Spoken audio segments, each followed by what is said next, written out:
신규 원전 건설에 미온적이었던 정부가 윤석열 정부 때 마련된 원전 건설 계획을 그대로 추진하기로 했습니다. 반대보다 찬성 여론이 월등히 앞서고 전기 수요가 많은 인공지능이 확산하면서 입장을 바꾼 것으로 보입니다. 첫 소식 최하영 기자가 보도합니다. 정부가 이전 정부 때 확정된 제11차 전력수급 기본계획을 계속 이어가기로 했습니다. 지난해 2월 확정된 11차 전기본에는 2.8기가와트 규모의 대형 원전 2기와 소형 모듈 원자로 1기를 새로 짓는 내용이 담겼습니다. 그런데 계획이 확정된 뒤 정부가 바뀌면서 신규 원전 건설은 사실상 원점에서 재검토됐습니다. 이 과정에서 김성환 기후환경에너지부 장관은 국민 공론을 듣고 판단하겠다며 두 차례 정책토론회와 2개의 여론조사를 벌였습니다. 여론조사 결과 60% 이상이 신규 원전에 찬성했고 인공지능 시대에 안정적인 전력 확보가 필요해지면서 결국 입장을 선회했습니다. 기후위기 대응을 위해서는 탄소 배출을 전 분야에서 감축해야 합니다. 이 문제를 해결하기 위해서는 재생에너지와 원전을 중심으로 전력을 운영해야 합니다. 이번 결정이 문재인 정부의 탈원전 정책을 폐기한 것 아니냐, 정책 실패라고 받아들이냐는 지적에는 상황이 달라졌다고 설명했습니다.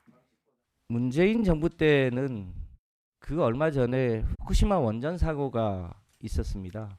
또 기후위기가 갈수록 심각해 나가고 있는 상황들을 고려해 볼 때 문재인 정부 때의 정책과 똑같이 가기 어려워진 상황이 정부가 원전 건설을 공식화하면서 한국수력원자력은 조만간 부지 공모를 시작할 예정입니다. 내년 초 부지를 선정하고 오는 2031년 건설 허가를 받아 본격적인 공사에 돌입해 대형 원전 2기를 각각 2037년과 2038년에 준공한다는 목표입니다.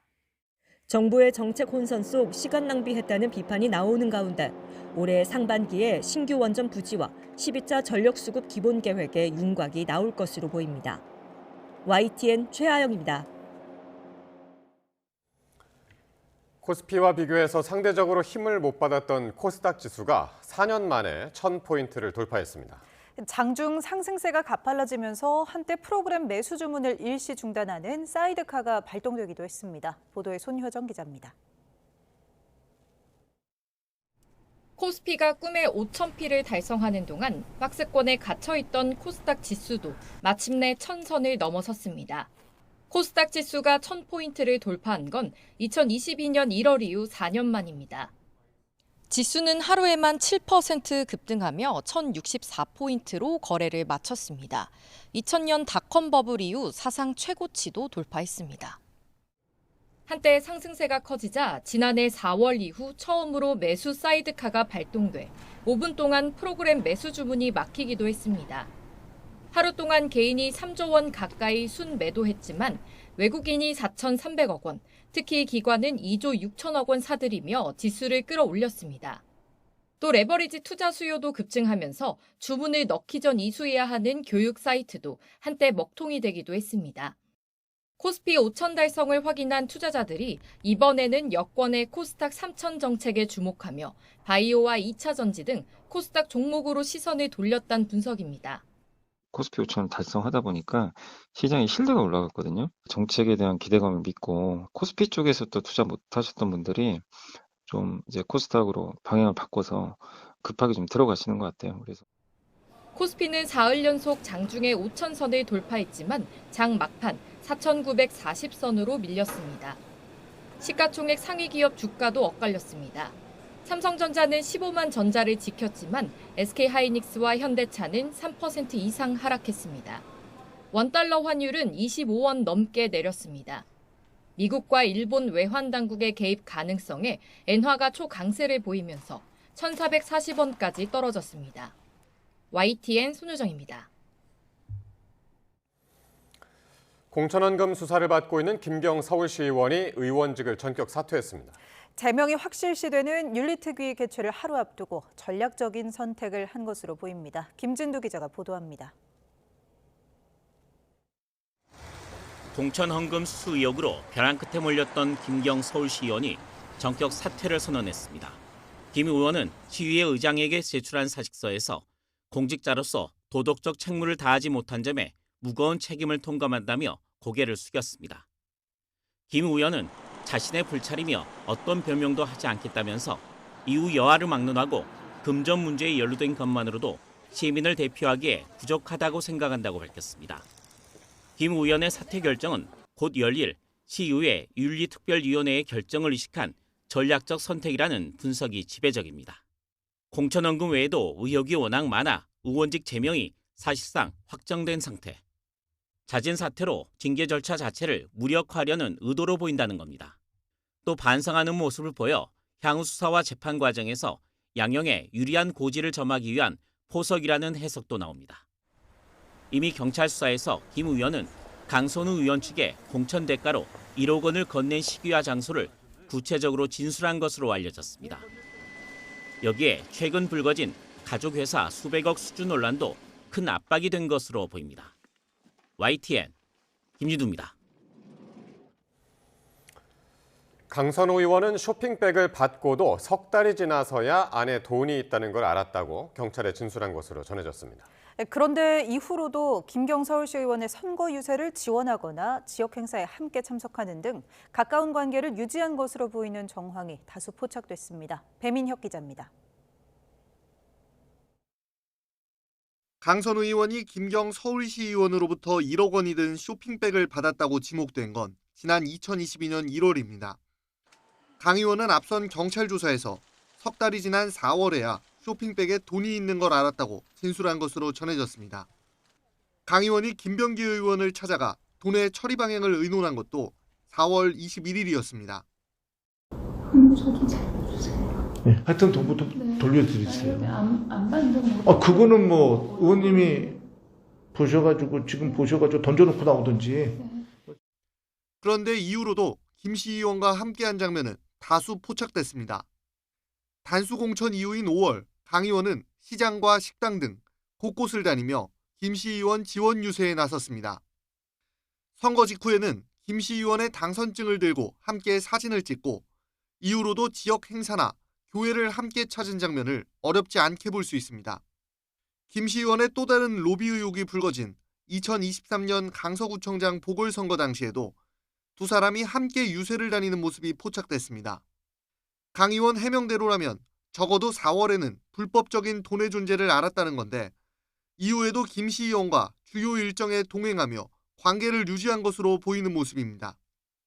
강 의원의 해명은 이 밖에도 곳곳에서 충돌하는 상황. 강 의원은 돈 받은 걸 알고 바로 돌려주라고 지시했다고 주장했지만 전 보좌관인 남모 씨는 강 의원이 1억 원을 전세 자금으로 사용한 것으로 안다고 진술한 것으로 전해졌습니다. 김 시의원 역시 6월 지방선거 이후에야 돈을 돌려받았다고 주장한 것으로 파악됐습니다. 앞서 수차례 김 시의원과 남 씨를 조사한 경찰이 강 의원 신병 확보에 나설지 주목되는 가운데 경찰은 수사 진행 경과를 보고 엄정하게 하겠다고 밝혔습니다. YTN 배민혁입니다. 경찰이 녹취 120여 개가 담긴 김경 시의원의 이른바 황금 PC를 분석 중이라고 YTN이 단독으로 전해드린 바 있습니다. 녹취에는 김 시의원이 강서구청장 출마를 위해 정치인들에게 금품을 전달하려 한 여러 정황이 세세히 담긴 걸로 확인됐는데요. 실제 언급된 의원들로 수사가 확대될지 관심입니다. 김희영 기자입니다. 지난 2022년 지방선거 당시 강선우 의원에게 1억 원 공천원금을 건넸다는 혐의를 받는 김경 서울시 의원은 이듬해 강서구청장 보궐선거와 관련해서도 정치연금 의혹이 불거졌습니다. 당시 선거에 나오려던 김 시의원이 더불어민주당 현역 의원들에게 로비하려 한 정황이 담긴 녹취가 다수 발견됐기 때문입니다. 시의회 컴퓨터에서 나온 녹취는 120여 개. 이 가운데 YTN은 현역 민주당 의원들이 언급된 녹취를 중심으로 의혹을 살펴봤습니다. 먼저 김경 시의원은 당시 민주당 보좌진이던 김성열 전 개혁신당 수석 최고위원과의 통화에서 공천원금을 암시하는 말을 꺼냈습니다. 양모 전 서울시 의원에게 돈을 잔뜩 주면서 후보자 검증위원회 소속이었던 민주당 A 의원에게 출마할 수 있게 부탁해달라고 했다는 겁니다. 이들의 대화에서는 또 다른 민주당 현역 의원도 언급됩니다. 김 시의원은 김 전 최고위원에게 민주당 B 의원이 공천 작업을 해주기로 했는데 강선우 의원이 방해한다며 불만을 토로했습니다. 김 전 최고위원이 민주당 국회의원 2명의 이름을 언급하며 이들을 잡아야 하는데 비용이 들 거라고 하자 김 시의원은 되기만 한다면 뭐가 문제겠냐고 답하는 내용의 녹취도 경찰이 확보했습니다. 이와 관련해 김 전 최고위원은 앞서 YTN에 자신이 김 시의원과 통화한 사실은 맞는다고 인정했습니다.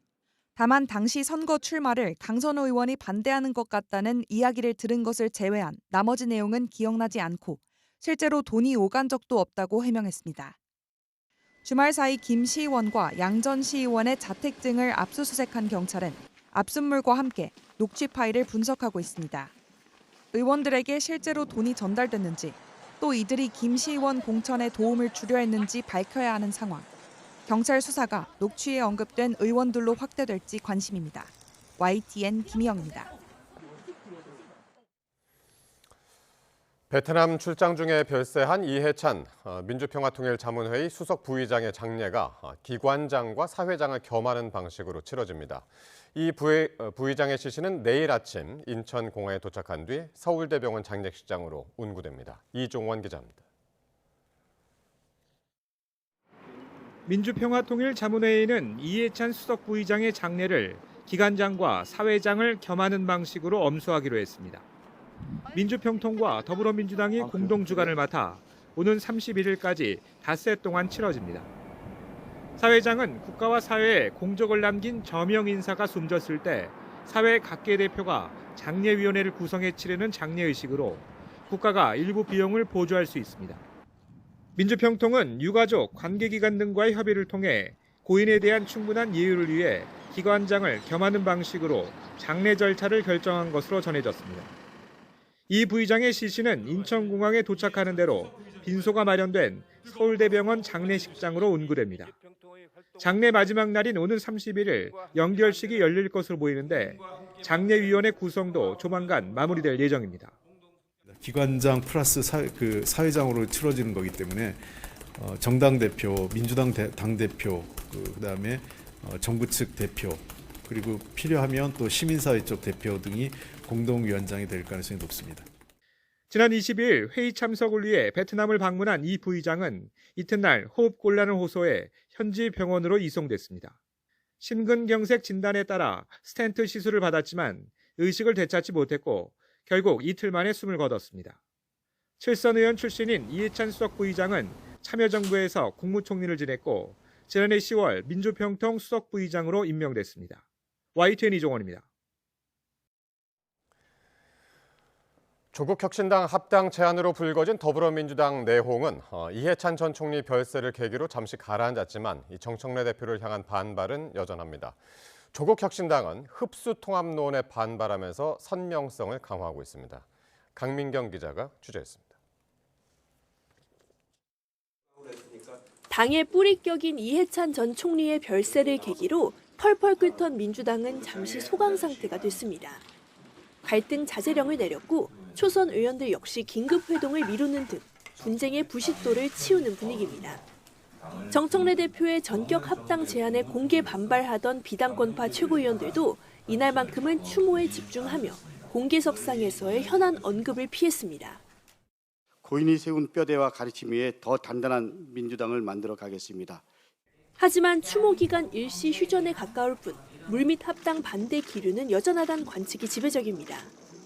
정 대표의 당무 처리 방식은 물론 지방선거 승리라는 명분 자체에도 의구심을 표하는 시선이 적지 않기 때문입니다. 대중선거를 앞두고 중도층을 잡긴커녕 더 왼쪽으로 가려 하는 게 모순된다는 건데 친명계는 결국 당권 연임이 본심일 거라고 추측하고 있습니다. 지선 승리는 명목이고 8월 전대를 위한 것 아니냐는 그런 의견들이 있습니다. 예. 저도 그 의견에 동의하고 있습니다. 합당 제의를 받은 조국혁신당은 의원총회에 이어 당무위원회의를 열고 수기를 시작했습니다. 규모 열세를 단합으로 극복하려는 듯 조국 대표에게 협상 전권을 위임하며 힘을 실어주는 기류입니다. 다만 민주당 일각에서 흡수 통합 여지를 열어두는 데 대해서는 강하게 유감을 표명했습니다. 통합은 뻔한 몸집 불리기가 아니라 새로운 희망을 제시하는 가치 연합이어야 합니다. 조 대표도 개혁 입법 구상을 발표하며 혁신당 DNA를 지키겠다는 의지를 분명히 했습니다. 택지 소유 상한제, 토지 초과 이득세, 개발 이익 환수제 관련 법안을 오늘날 대한민국에 맞게 재개정하겠습니다. 조국 혁신당은 지방선거도 예정대로 독자적으로 준비해 나가겠다고 예고했습니다. 당대당 논의가 본격화하기 전에 협상력을 끌어올려 지분을 최대한 확보하려는 의도란 해석이 나옵니다. YTN 강민경입니다. 국민의힘 장동혁 대표가 나흘 만에 퇴원하며 국회 복귀를 앞둔 가운데 당내의 시선은 한동훈 전 대표 제명 징계 여부로 향하고 있습니다. 여기에 이 특검 공조를 이어온 개혁신당이 장 대표가 박근혜 전 대통령과의 만남 이후 단식을 중단한 점을 지적하면서 범야권 연대, 경고 등이 켜진 게 아니냐는 우려도 나오고 있습니다. 박희재 기자입니다. 8일간의 단식 끝에 건강 악화로 입원했던 국민의힘 장동혁 대표가 나흘 만에 퇴원했습니다. 의료진과 주변의 만류에도 장 대표의 복귀 의지가 강했던 것으로 알려졌는데 완쾌된 건 아닌 만큼 공개 행보 시점은 미지수입니다. 사실은 의료진들은 지금 현재 상태가 회복된 상태가 아니기 때문에 극구 말렸다고 했으나 본인이 여러 가지를 고려해서 장 대표의 복귀 시점과 맞물려 당내 최대 관심은 한동훈 전 대표의 제명 징계 여부에 쏠려 있습니다.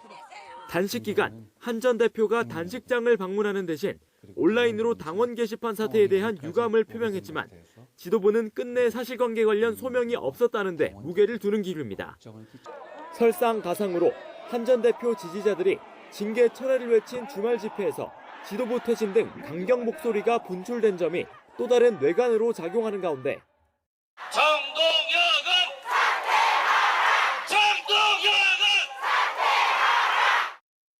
비공개 최고위원회의에서도 이에 대한 비판과 우려가 잇따른 것으로 확인됐습니다. 최고위원들 사이에서 당의 기강을 해치는 발언들에 대한 우려의 목소리가 나왔었고요. 이 부분에 대한 적절한 조치가 필요하지 않느냐라는.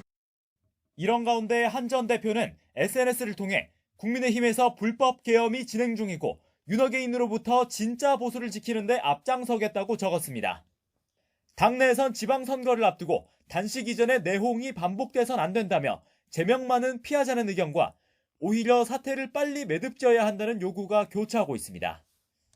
개혁신당과의 굳건한 특검 공조 지속 여부도 쟁점으로 꼽힙니다.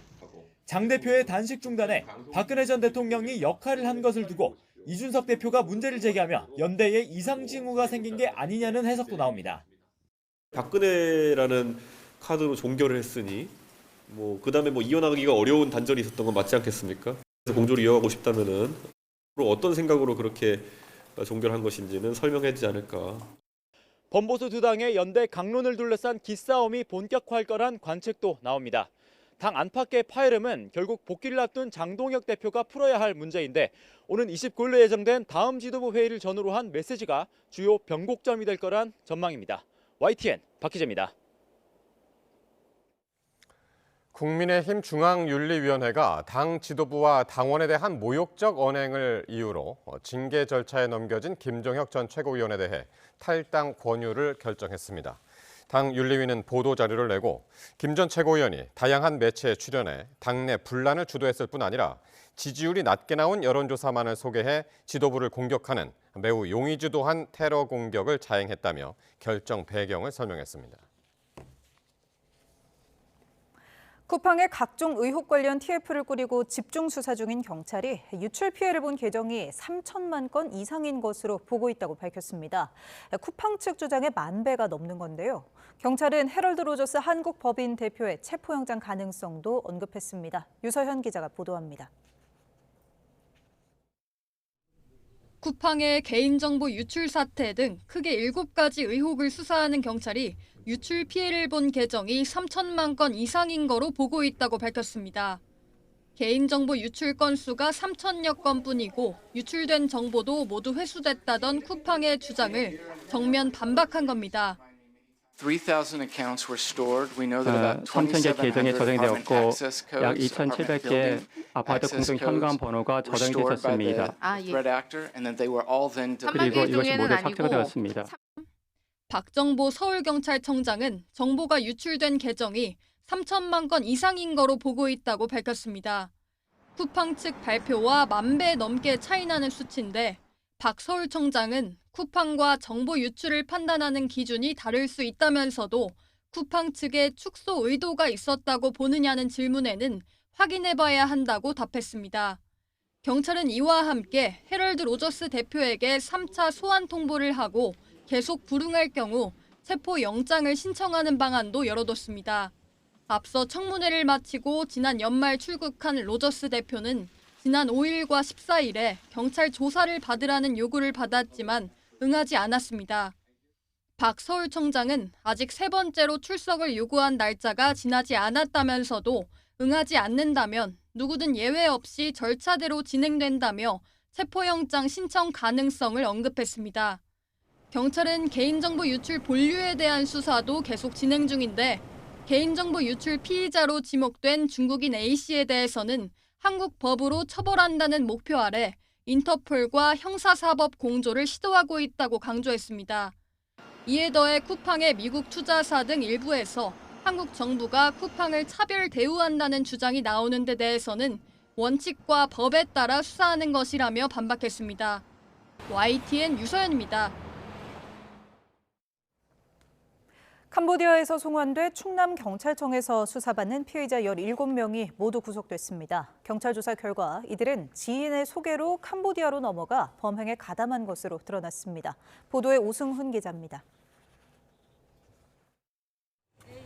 마스크와 모자로 얼굴을 가린 사람들이 구속 전 피의자 신문을 받기 위해 법원으로 들어갑니다. 연예빙자 사기 등 혐의로 충남경찰청에서 수사받는 한국인 피의자들로 모두 구속됐습니다. 피의자 17명 가운데 6명은 영장 심사를 포기했습니다. 법원에 출석한 피의자들은 혐의를 인정하는지 등을 묻는 취재진의 질문에 아무런 답변을 하지 않았습니다. 혐의 인정하십니까? 예. 범행에 어떻게 가담하게 되셨어요? 뭐라고 진술하셨습니까? 범죄 강요받은 거 있으세요? 대부분 20대와 30대로 국내 송환 이후 홍성경찰서와 보령경찰서에 입감돼 조사를 받았습니다. 이들은 연예빙자 사기 범죄 조직에서 활동하다가 지난달 4일 캄보디아 포이펫 지역에서 검거됐습니다. 최근 1년 동안 인터넷상에서 여성을 소개해주겠다고 속여 30여 명으로부터 약 50억 원을 받아 챙긴 혐의를 받습니다. 경찰 조사 결과 대부분 친구나 선후배 등 지인으로부터 고수익 일자리가 있다는 꼬드김에 넘어가 범행에 가담한 것으로 파악됐습니다. 대부분 지인을 통해서 캄보디아로 넘어간 것 같고요. 강요에 의해서 일부 범행에 가담했다고 주장하는 피의자들도 있습니다만 대부분 수사한 결과 강요에 의한 행위는 아닌 걸로. 경찰은 조직원 60여 명 가운데 상당수가 검거됐고 외국 국적 총책의 신원을 파악해 적색 수배를 내렸다고 밝혔습니다. 또 오는 30일까지 수사를 마무리해 사건을 검찰로 넘길 예정이라고 말했습니다. 이어 또 다른 범죄단체 조직원 수십 명이 온라인 사기 등의 혐의로 캄보디아에 붙잡혀 있다며 이들도 조만간 송환될 것이라고 덧붙였습니다. YTN 오승훈입니다.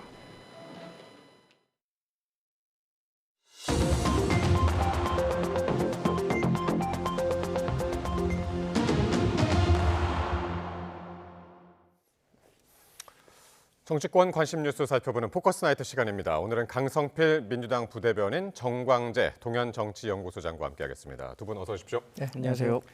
안녕하십니까.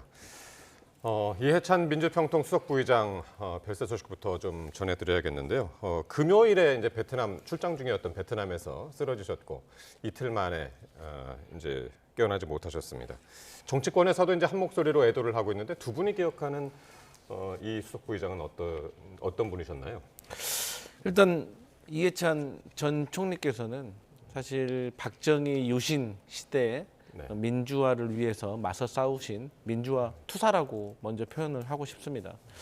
그리고 뭐 46세 이른 나이에 교육부 장관을 역임하셨고 또 52살이라는 또 비교적 젊은 나이에 국무총리를 하셨습니다. 그 이후에도 민주당의 대표를 역임하셨고 무엇보다도 민주당이 배출한 4명의 대통령이 정부를 이루는 데 있어서 정권 교체를 하는 데 있어서 숨은 조력과 그리고 전략적으로 많은 공을 세우신 분이라고 할 수 있겠습니다. 마지막으로 이재명 대통령이 과거 대표 시절 또 대표 이전에 민주당의 비주류 정치인일 때 아마도 이해찬 전 총리께서는 해안이 있으셨던 것 같아요. 그래서 이재명 대통령이 어려운 시기마다 이해찬 총리께서 버팀목이 되어주셨기 때문에 지금의 이재명 대통령이 있질 않나라고 생각을 할 수 있기 때문에 저희 민주당으로서는 사실 비교적 젊은 나이에 너무 세상을 빨리 뜨신 것 같아서 너무 마음이 안 좋고 아쉬운 거는 출장이 아니라 고국 땅에 계셨다고 하면 아무래도 또 이런 비보를 우리가 막지 않을 수 있었을까라는 생각이 들어서 더욱 가슴이 아픕니다. 그 말씀하시는 분들이 꽤 있더라고요. 그 이제 요즘 100세 시대에 정말 이른 나이에 73세 이제 돌아가신 건데 말이죠. 예, 어떻게 보셨습니까? 1989년도에 50 청문회라는 게 있었습니다.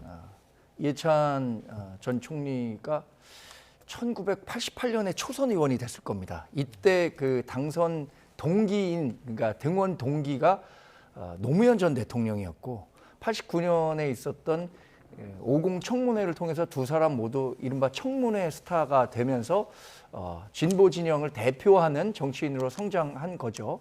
무엇보다 이해찬 부위원장 같은 경우에는 본인이 대선에 출마하지는 않았는데 민주당에서 출마한 4명의 후보가 당선되는데 상당한 기여를 했죠. 그래서 선거 전략과 관한 진보 진영 최고의 전략가라는 표현을 들었던 분이고 약간의 부정적인 말씀을 드리자면 진영화를 좀 고착시켰다. 그러니까 피아의 구분이 너무 명확해서 본인의 진영에 있는 반대 사람들에 대해서는 이른바 버럭해찬이라고 해서 그런 별명을 받기도 했잖아요. 그래서 우리나라의 정치가 좀 양극화하는 데도 영향을 미쳤었던 건 아닌가라는 평가도 함께 받고 있는 것으로 알고 있습니다. 예. 어쨌든 민주당으로서는 지금 상당히 이제 애도 기간으로 일주일간을 정했죠. 정해서 정쟁적인 발언도 자제하자 이렇게까지 이제 얘기를 했습니다만은 그래서 그런지 이 합당 논란이 이제 상당히 이게 이제 커지는 듯했었는데 좀 잠잠해진 것 같습니다. 이를 계기로 해가지고 말이죠. 아무래도 이해찬 전 총리 관련된 이런 아픈 소식이 있기 때문에 이런 상황에서 또 합당을 두고 그래도 큰 틀에서 같은 진보 세력이라고 볼 수 있는 조국혁신당과 민주당이 싸우고 갈등한다고 하면 그건 이해찬 전 총리께서 바라는 바가 아니실 거라고 생각을 하기 때문에 이 애도하는 기간만이라도 우리가 조금 갈등하는 모습을 좀 자제하고 오히려 이 시간에 조금 물밑에서는 조국혁신당과 민주당의 좀 지도부가 서로가 조금씩 양보를 하면서 이 이후 애도 기간 이후에 어떻게 합당을 자연스럽게 할 수 있을지에 대해서 논의하는 그런 시간이 좀 됐으면 좋겠습니다. 예. 어쨌든 당 내에서는 좀 조용해진 듯한데 민주당하고 조국혁신당 사이에서는 그래도 이 신경전이 거세지는 그런 모습이 있었습니다. 민주당 지도부의 발언을 두고 흡수합당 논란이 불거졌는데 관련 발언들 한번 들어보시겠습니다. 조국 대표가 조국혁신당의 DNA가 민주당에 반드시 살아나도록 DNA가 남게 될 것이다 이렇게 얘기했죠. 우리 민주당은 70년 역사를 가지고 있습니다. 그런 점에서 민주당이라는 큰 생명체 내에서 조국혁신당의 DNA도 잘 섞이게 될 것이다. 조 총장의 본심과 관계없이 이 언급은 당명 고수 의견과 함께 흡수 합당론으로 해석되고 있습니다. 본격적인 통합론이 시작도 전에 이러한 오해가 형성되는 것에 강력한 유감을 표합니다. 예, 조승래 사무총장이 언급했던 조국혁신당의 DNA가 잘 섞이게 될 것이다. 그리고 민주당 당명이 유지돼야 한다. 이 부분을 이제 흡수합당 이렇게 지금 이제 조국혁신당에서는 해석을 하고 있는 것 같아요. 그런데 합당 논의가 본격화될수록 조국혁신당으로서는 감수해야 하는 부분이라고 생각합니다.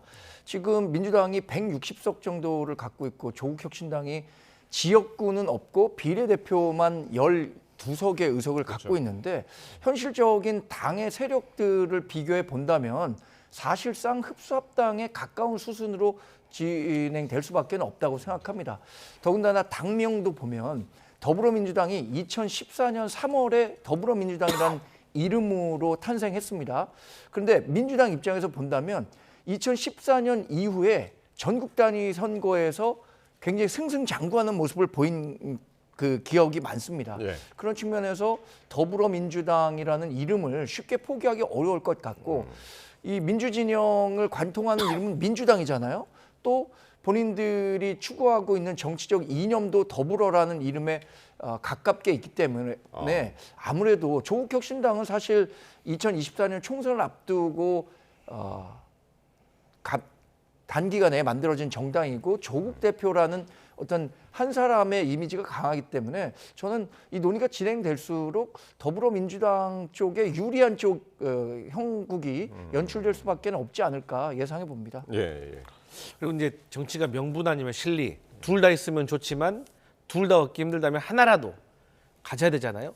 그러면 실리 차원에서 봤을 때 보통의 이 당의 이름을 바꾸잖아요. 그러면 이 당명이 국민들한테 인지되기까지는 최소 1년의 시간이 걸립니다. 그런 차원에서 사실 조국혁신당도 왜 조국혁신당이라고 네이밍을 했습니까? 조국 대표 이름이 있기 때문에 조국혁신당이라고 한 거 아니에요. 그만큼 네이밍이 중요하고 조국혁신당이 지난 총선에서 네이밍을 잘했기 때문에 물 좀 드세요. 좀 네이밍을 잘했기 때문에 예. 좋은 성과가 있었거든요. 그렇기 때문에 저는 실리적으로 봤을 때도 더불어민주당으로 가는 게 맞다 이렇게 봅니다. 예. 어쨌든 조국혁신당은 이제 규모도 이제 작은 입장에서 혹시나 이제 그런 염려들을 지금 이제 하고 있는 상황인데, 자 이런 가운데 이건 조금 이제 다른 얘기긴 합니다만은 김민석 국무총리를 6월 서울시장 선거 여론조사에 포함시킨 그 조사를 두고 논란이 일고 있습니다. 총리실이 이 여론조사에서 김 총리를 제외해달라 요청을 했는데 그 조사를 실시한 방송인 김어준 씨가 이렇게 답변을 했습니다. 한번 들어보시겠습니다. 김민석 총리를 서울시장 여론조사에 포함시켰다고 해가지고 이거 정청래 연임 시키려고 김민석 당대표 출마를 막으려고 그런 얘기도 있더라고요, 세상에. 다음 조사에서는 어떻게? 그거는 제가 알아서 할게요. 아니, 빼달라고 요구하는 것도 자유고 넣는 것도 이쪽이 결정할 일이에요. 자, 총리실이 지난주에 이제 본인 의사에 반한 여론조사는 부적절하다, 금도를 넘었다라는 표현까지 쓰면서 이제 빼달라고 그랬는데 김어준 씨의 답변은 들으신 대로 제가 알아서 할게요였습니다. 어떻게 들으셨나요? 사실 맞는 말이죠. 여론조사를 의뢰하는 쪽에서 후보로 넣을까 말까를 최종적으로 결정할 수 있는 권한을 갖고 있죠. 저는 그 이해찬 그 평통 부위원장 그분이 민주당의 상황이라는 평가를 받았었잖아요. 돌아가신 후에 앞으로 민주당의 상황이라는 평가를 받을 만한 분을 꼽으라면 단연 김어준 씨를 꼽힐 것 같거든요. 그런 측면에서 본인이 이 정도의 영향력은 갖고 있다라고 공공연히 얘기하고 있는 것 같습니다. 그리고 지금 얘기하시는 부분 있잖아요. 뭐 김민석 총리를 서울시장에 내보내고 당대표 후보로는 정청래 현재 당대표를 밀려고 하는 것 아니냐라는 의심을 한 사람 있다고 했잖아요. 본인이 그런 의심이 있다, 세간의 분석이 있다라고 하면 스스로 조심해야 할 텐데 조심하는 거 하나도 없어요. 왜냐하면 본인이 원하는 대로 이것을 만들어갈 능력이 스스로 있다고 평가하는 것 같습니다. 그러니까 뭐 당연하다, 뭐 조사기관이 알아서 이제 하는 거는 이제 당연한 건데 사실 지금 현실이 그렇지 않아서 보통 이제 특히 이제 국무총리실에서 이렇게 요청을 하면 보통 빼고는 하는데 상당히 이제 말을 하는 모습도 이제 상당히 당당했고, 어쨌든 김어준 씨는 이제 선거에 안 나가도 존재감이라는 것이 있기 때문에 넣는 것도 뭐 괜찮지 않느냐, 그런 취지로 이제 답변을 했단 말이죠. 먼저 이제 그 말씀 드리기 전에 우리 이제 국민의힘에서 대변인께서 뭐 김어준 씨가 민주당의 상황 이렇게 얘기를 하시는데, 그러면 진보 진영의 김어준이 상황이라면 국민의힘에는 고성국이라는 상황이 있습니까? 최소한 저희는 입당은 하지 않았거든요. 그래서 이런 부분에 있어서는 상황이라고까지 하시는 거는 너무 과도하다라는 말씀을 드리고, 일단 저는 그렇게 생각을 합니다. 김어준 씨 말이 원론적으로도 맞죠. 그러니까 여론조사를 하는 과정에서 뭐 김민석 총리가 서울시장으로 적합하다라고 바라고는 당원도 있고 지자도 있기 때문에 뭐 이렇게 늘 수는 있겠지만, 그래도 또 우리가 이제 좀 상도이라는 게 있지 않습니까? 본인이 굳고 싫다는데, 굳고 사양을 하는데 꼭 그것을 넣어야만 할까? 그래서 저는 또 다른 차원에서 저희 민주당의 많은 서울시장 후보가 있잖아요. 그런데 여기에 김민석이라는 총리까지 서울시장 후보군으로 막 집어넣으면 어떤 이 후보들 간의 경쟁력이 좀 한 곳으로 좀 모이고 해서 좀 일종의 어떤 그 예선전이 치러져야 되는데 필요 없는 어떤 정보가 생길 것 같아요. 그래서 혼선이 생길 것 같아요. 그래서 저는 김민석 총리께서 저는 서울시장 출마하지 않습니다라고 또 공식적으로 밝혔기 때문에 김어준 씨를 포함한 대다수의 언론에서는 또 김민석 총리의 의견을 존중하는 것이 맞지 않을까 그런 생각을 합니다. 지금 이제 합당 얘기하다가 이제 요 얘기로 옮겨온 이유가 뭐냐면 이 조국혁신당에 대한 합당 제안도 이른바 김어준 기획서 뭐 이런 이야기들이 이제 나오고 있었어. 왜냐하면 이 합당을 하면 지금 이제 정청래 대표한테 이제 훨씬 그 다음에 연임에 유리한 구도가 생기는 것 아니에요? 그런 해석들 때문이거든요. 그렇죠. 그 고성국 씨와 김어준 씨를 비교하신 것은 저는 뭐 비교 대상은 좀 다르다고 생각합니다. 그리고 갖고 있는 당 내에서의 영향력도 훨씬 더 고성국 씨가 국민의힘에 입당만 했을 뿐이지 전체적으로 표심에 미치는 영향 또 김어준 씨가 민주당 지지자들에게 갖고 있는 영향력을 비교한다면 훨씬 더 김어준 씨의 영향력이 클 것이라고 보고요. 김어준 씨와 정청래 민주당 대표가 상당히 가깝다는 사실은 다 알고 계실 겁니다. 그러면 정청래 민주당 대표와 지금 대통령 간의 이른바 명청 갈등 이런 갈등이 불거지는 과정에서도 대통령보다는 정청래 민주당 대표에게 힘을 실어주는 모습을 보였었고 그렇기 때문에 이런 해석들이 나오고 있는 거지 본인이 아무 역할도 하지 않았는데 이런 평가가 나오는 게 아니거든요. 그래서 저는 그런 평가에서 본인이 좀 자유롭고 싶다면 스스로 행보에 조금 더 조심해야 하는데 지금은 그렇지 않고 본인이 하고 싶은 대로 민주당을 좌지우지할 수 있다는 자신감을 갖고 있는 것 같아요. 그래서 이제 이 시점에서 궁금해지는 것은 그러면 과연 김민석 총리는 서울시장 후보에 나오는 것이냐? 근데 지금까지는 뭐 이제 부인하고 있습니다만은 서울시장 후보에 나오느냐? 아니면 진짜 그 당대표 후보로 출마를 하느냐? 어떤 가능성이 있다고 보세요? 저는 김민석 총리가 본인 의견도 안 나온다고 말을 했지만 저희 민주당이 흘러가는 구도상으로 봐도 안 나올 가능성이 매우 높다고 말씀드릴 수 있어요. 첫 번째, 지금 총리잖아요. 총리를 만약에 서울시장으로 내보낸다? 그러면 우리가 이제 또 총리를 새로 이제 임명을 해야 되는데 이 청문회 과정이라든지 또 총리로서의 역할, 대통령과의 어떤 호흡 이런 것을 봤을 때 사람을 찾기가 쉽지가 않습니다. 두 번째, 저 우상호 전 정무수석도 전 지방선거 나가겠다고 지금 이렇게 사표를 이미 냈잖아요.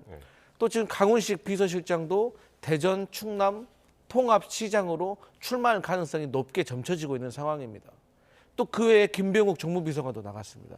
그런데 김민석 총리까지 나간다? 그럼 우리 저작글에 있는 말로 소는 누가 키우겠습니까?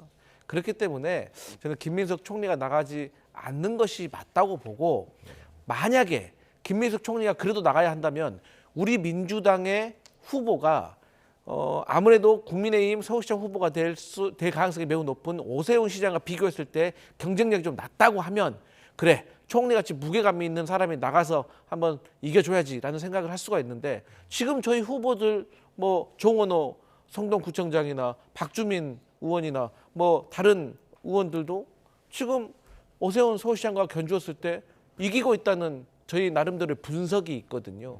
그렇기 때문에 저는 굳이 김민석 총리까지 나설 필요는 없다 이렇게 보여집니다. 알겠습니다. 어쨌든 총리실의 요청을 거절하는 그런 모양새가 됐는데 여기서 이제 잠잠해질지 한번 지켜봐야 될 것 같습니다. 자, 이제 국민의힘으로 넘어갑니다. 국민의힘 이제 윤리위원회가요 김종혁 전 최고위원에게 탈당 권유 처분을 내렸습니다. 당무감사위가 당원권 정지 2년을 권고하는 그런 이제 구형 말하자면 이제 구형을 했었는데 그거보다 더 높게 나왔습니다 지금. 요새 구형보다 높은 판결이 나오는 경우가 왕왕 있습니다. 저도 사실 이 당무감사위원회가 2년 당원권 정지라는 중징계를 권고했기 때문에 그것을 확정하는 것만으로도 상당히 김종혁 전 최고 또 후선에 있는 친한계 정치인들에게는 부담이 될 수 있을 것이다라고 판단했는데 그것보다 훨씬 뛰어넘는 거죠. 이게 지금 말이 탈당 권고지 10일 안에 탈당이 실제 이루어지지 않으면 제명을 할 수 있습니다. 그렇기 때문에 김종혁 전 최고에게 내려진 징계 수위가 아주 무거운 형이라고 봐야 할 것이고 이것이 결국 이제 29일에 우리 국민의힘의 최고위원회가 열리는데 여기서 한동훈 전 대표에 대한 징계 처분도 의결하려고 하는 것 아니냐라는 그 예고편인 성격이 있는 것 같아서 예. 지금 일고 있는 국민의힘의 내분 갈등 29일에 어떤 식으로 마무리될지 예. 뭐 일정 정도 좀 예상해 볼 수 있을 것 같습니다. 예. 그러니까 김종혁 전 최고위원의 징계도 징계인데 이게 이제 곧바로 이제 한동훈 전 대표하고 이어지기 때문에 그래서 더 관심이거든요, 사실. 근데 제가 자주 말씀드립니다. 네. 또 일관성 있게 말씀드립니다. 그 장동혁 대표가 당무감사위를 꾸렸을 때 이미 한동훈 전 대표의 제명은 결정이 된 거라고 제가 몇 번을 말씀드렸는데 아직도 제명이 안 될 가능성이 있다고 믿는 분들이 있는 것 같아서 제가 예. 다시 한번 또 말씀드릴게요. 아니 증거가 이미 나왔잖아요. 한동훈 전 대표보다 우리가 조금 비교적 아래 수위에 있는 김종혁 전 최고위원도 탈당 권유됐잖아요. 사실요. 이 탈당 권유가요. 제명보다 더 기분 나쁜 겁니다. 제명은 그냥 제명하면 그만인데 이거 뭡니까? 안 나가면 12일 후에 제명해버린다는 거잖아요. 상당히 기분 나쁜 거고 이번 주말에 민주당에서도 나름대로 갈등이 있어가지고 대표 사퇴해라 이런 집회가 있었고 또 국민의힘도 나름대로 집회가 있었는데 저희 당은요. 민주주의가 살아있는 정당이기 때문에 대표한테 할 말 합니다. 그래도 사퇴 안 시킵니다. 제명 안 시키고. 그런데 국민의힘은 당 지지율에 안 좋은 영향을 줬다? 그런 식으로 따진다면 저희 민주당에서 봤을 때는 장동혁 대표도 제명 대상일 수도 있고 한남동에 체포 방해하러 갔던 국민의힘 현역 44분도 다 제명감이거든요. 너무 잣대가 일관성이 없는 것 같고 객관적이지 않는 것 같다. 그런데 한동훈 전 대표와 관련해가지고도 어쨌든 간에 제명은 좀 결정되어 있다. 저는 그렇게 분석할 수 있을 것 같습니다. 친한계에서 지금 이제 상당히 이제 반발을 하고 있습니다. 오늘도 국민의힘 의총이 있었던 것 같은데 네. 당협위원장들까지 이제 뭐 일부 포함해가지고 의총이 있었던 것 같은 분위기가 좀 험악했던 것 같습니다. 지난번에 한밤의 그 제명 결정 한동훈 네. 전 대표에 대한 예. 그때 당시에 열렸었던 의원총회에서는 한 10분 정도가 공개 발언을 했다고 해요. 10분 모두 한동훈 전 대표가 사과하고 유감을 표명하는 것이 좋겠지만 그래도 그렇지 않다고 하더라도 지금 제명 나온 결정은 너무 과하다 이런 의견들을 많이 내셨습니다.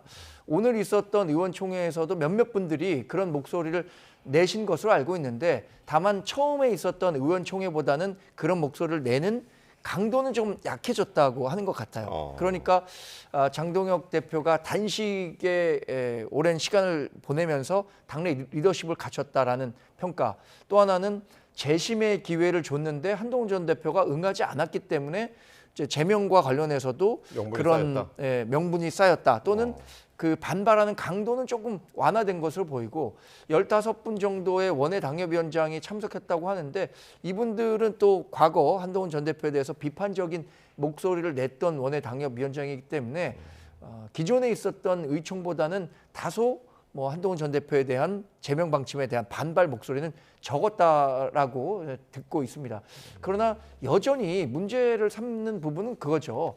한동훈 전 대표에 대한 징계를 논의는 할 수 있지만 그것이 과연 제명이라는 정치적인 사망 선고를 내릴 정도의 징계 사안이냐 여기에 대해서는 여전히 당내에서도 여러 의견들이 있고 이런 거에 따른 부작용으로 인해서 당장 뭐 120여일 앞으로 다가온 지방선거를 어떻게 치를 거냐 이런 현실론까지 제기하는 분들이 있기 때문에 저도 지금으로서는 뭐 29일 날 있는 최고위에서 제명 결정을 할 가능성이 높다고 보지만 막판 극적 타결도 지금 뭐 강 대변인 얘기하는 것처럼 다 배제해놓고 설명하기는 그렇게 말씀드리기는 어려운 거죠.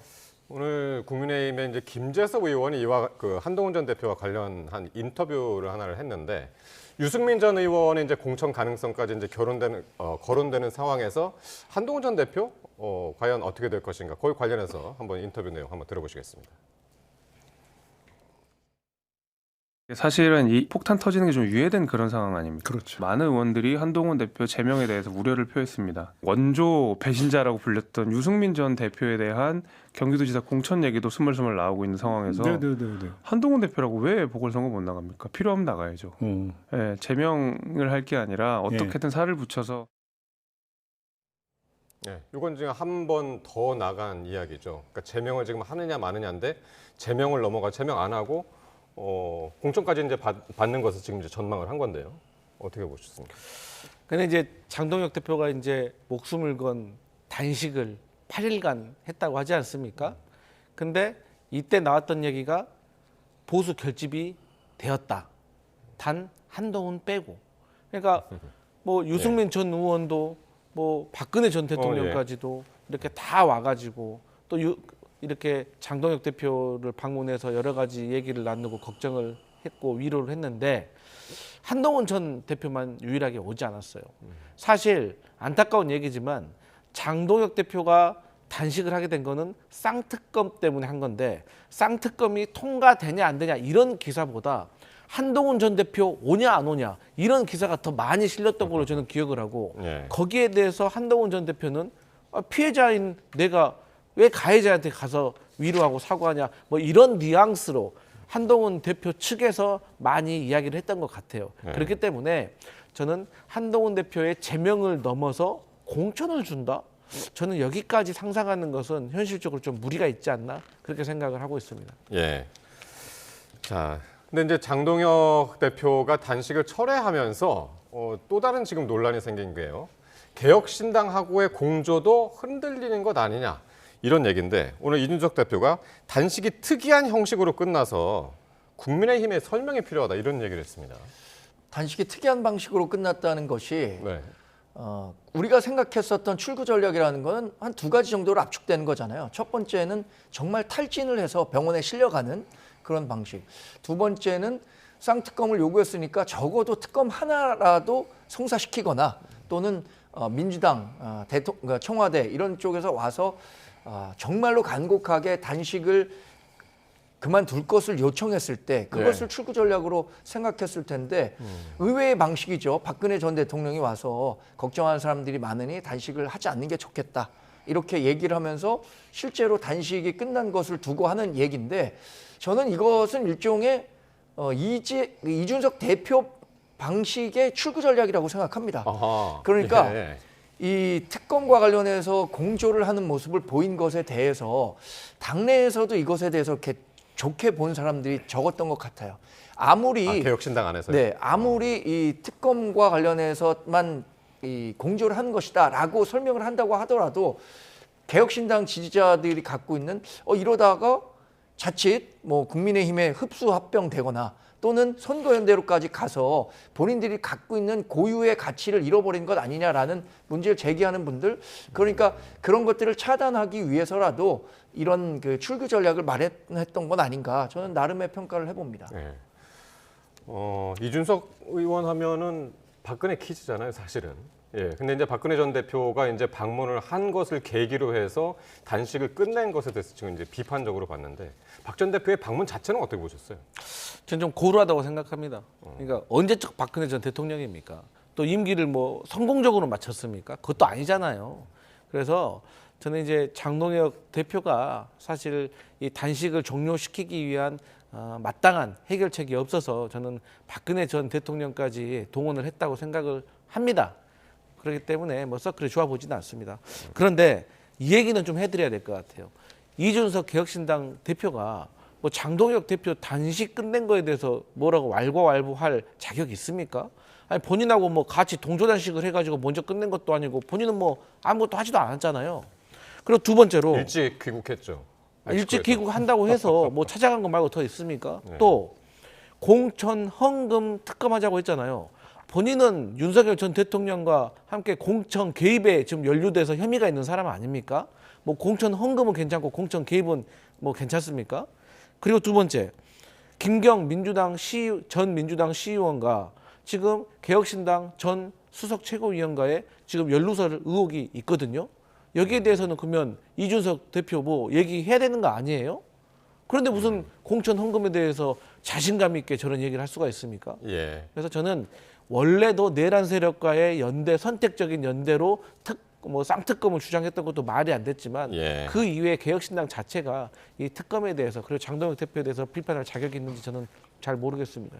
그래서 결과적으로 이제 국민의힘하고 개혁신당의 공조가 이제 물 건너 간 거냐 이게 이제 궁금한데 왜냐하면 지금 이제 민주당하고 혁신당, 조국혁신당이 이제 합당까지 거론되는 상황에서 보수 진영에서 이제 정계 개편 그런 차원에서 지금 계속 나오는 얘기잖아요. 그렇죠. 그런데 이준석 대표 입장에서 보면 장동혁 대표보다는 그렇게 급한 마음을 갖고 있지는 않을 것 같아요. 왜냐하면 이번 그 지방자치단체장 선거에서는 세석의 의석을 가진 개혁신당에 대한 기대치가 굉장히 낮습니다. 실제 뭐 광역단체장 선거에서 후보를 낼 수 있느냐 없느냐 당선은 뭐 물론이고요. 그런데 그 장동혁 대표는 이번 지방자치단체 선거에서 만약에 크게 패할 경우에 정치적 타격을 입을 수밖에 없거든요. 그런 측면에서 이준석 대표는 조금 느긋한 입장에서 장동혁 대표의 변화를 바랄 거예요. 장동혁 대표가 자신이 장동혁 대표와 국민의힘의 손을 잡을 수 있을 정도의 정치적 공간을 만들어주지 않으면 그거 쉽게 안 잡을 겁니다. 근데 그 정치적 공간이 뭐냐? 이준석 대표가 왜 지금 개혁신당 나가서 고생하고 있습니까? 윤석열 당시 대통령이 이준석 당대표를 일방적으로 몰아세웠기 때문에 제명되고 결국에는 개혁신당이 창당된 과정인데 그런 면에서 윤석열 전 대통령과의 절연 더 나아가서는 아예 뭐 퇴출 이런 것들에 대한 약속이 없는 한 이준석 대표가 장동혁 대표 손 잡고 같이 윤호개인 하자 이렇게는 아무리 정치적인 실리가 있다고 하더라도 명분 때문에 하지 못할 겁니다. 그러니까 쌍특검으로 모처럼 만에 이제 마련된 연결고리마저 지금 이제 끊긴 상황이었기 때문에 요거는 이제 또 어떻게 또 앞으로 진행되는지 함께 보겠습니다. 네, 지금까지 강성필 민주당 부대변인 정광재 동현정치연구소장과 함께했습니다. 고맙습니다.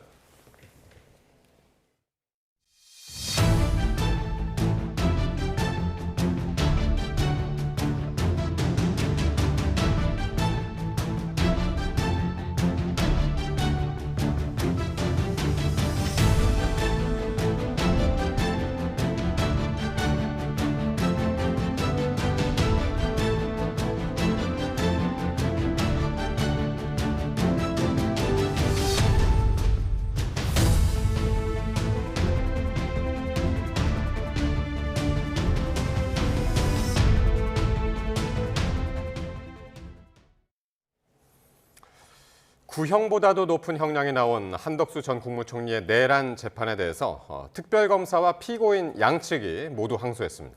유무죄 판단과 양형을 두고 2라운드 공방이 펼쳐질 전망입니다. 신기혜 기자가 전합니다. 징역 23년을 선고한 1심 결과를 두고 한덕수 전 국무총리가 항소장을 냈습니다. 유죄가 나온 법리가 부당하고 양형도 부당하다며 다투겠다는 방침입니다. 그동안 한 전 총리 측은 윤석열 전 대통령과 비상계엄을 모의한 바가 없다며 내란 중요 임무 종사 혐의가 성립하지 않는다고 주장했지만 재판부는 인정하지 않았습니다. 오히려 반성은 안 하고 책임을 벗어나려는 태도만 보였다며 구형보다 무거운 형을 선고했습니다. 피고인은 12.3 내란이 성공할지도 모른다는 생각에 이러한 의무와 책임을 끝내 외면하고 오히려 그 일원으로서 가담하기로 선택하였습니다. 실상 완승이라 생각할 법한 특검도 항소를 선택했습니다. 사후 작성한 계엄 선포문을 사용했다는 허위 공문서 행사 혐의와 일부 내란 관여가 인정되지 않았기 때문입니다. 허위 공문서 행사 혐의의 경우 윤석열 전 대통령도 1심에서 무죄를 받는 등 내란 사건이 서로 연결된 구조라는 점이 영향을 미쳤을 것으로 보입니다. 다만 기계적 항소를 지향해온 최근의 검찰 기조와 어긋난다는 비판은 피할 수 없을 전망입니다. 한 전 총리의 항소심은 서울 고등법원에서 특별법 통과로 설치되는 내란 전담재판부가 담당할 예정입니다. YTN 신기혜입니다. 12.3 비상계엄 사태에 가담하고 김건희 씨의 수사 청탁을 들어준 혐의로 기소된 박성재 전 법무부 장관의 재판이 시작됐습니다. 박 전 장관 측은 첫 재판에서 계엄을 적극적으로 반대하고 만류했다며 혐의를 모두 부인했습니다. 박조은 기자가 보도합니다. 내란 중요 임무 종사와 청탁금지법 위반 등의 혐의로 기소된 박성재 전 법무부 장관이 첫 재판에 출석했습니다. 재판에 앞서 심경을 묻는 취재진에 박 전 장관은 법정에서 설명하겠다며 말을 아꼈습니다. 오늘 첫 재판 출석하셨는데 심경 어떠십니까? 법정에서 저의 입장을 충실하게 잘 설명하도록 하겠습니다. 혐의 부인하시는 입장 그대로실까요? 한덕수 재판 충분하게 잘 설명하도록 하겠습니다. 첫 재판에서 특검은 박 전 장관이 계엄 선포 과정에 깊숙이 관여하며 내란 범행에 핵심적으로 가담했다고 주장했습니다. 계엄 선포 이후 출국 금지 조치에 대비해 담당자를 대기하도록 하고 계엄사 합동수사본부에 인력 파견을 지시한 행위 등을 근거로 들었습니다. 특히 법무부 간부들에게 비상계엄을 정당화하는 논리를 마련하라며 문건 작성을 지시한 점을 강조했습니다. 이에 반해 박 전 장관 측은 공소 사실을 전면 부인했습니다. 당시 국무위원으로서 계엄을 선포하려는 윤 전 대통령을 적극 만류했고 비상계엄의 내용이나 실행 계획을 전혀 알지 못했다는 겁니다. 다만 결과적으로 설득에 실패해 헌정 질서의 혼란을 야기한 점에서 국민께 매우 송구하다고 덧붙였습니다. 김건희 씨 관련 수사 무마 의혹에 대해서도 사적인 목적의 직무 수행은 전혀 없었다며 일축했습니다. 입장 차가 큰 만큼 양측의 치열한 법리 다툼이 예상됩니다. 이번 사건은 한덕수 전 총리에게 징역 23년을 선고한 서울중앙지법 형사합의 33부가 심리를 맡았습니다. 한 전 총리 1심 판결문 곳곳에서 박 전 장관이 언급되기도 했는데 재판부는 박 전 장관이 비상계엄 선포 직전 진행된 국무회의 참석자 명단을 적고 서명을 받아야 한다고 제안했다고 적시했습니다. 앞서 비상계엄을 처음으로 내란으로 인정하고 구형보다 높은 형량을 선고한 재판부가 이번엔 어떤 판단을 내릴지 주목됩니다. YTN 박조은입니다.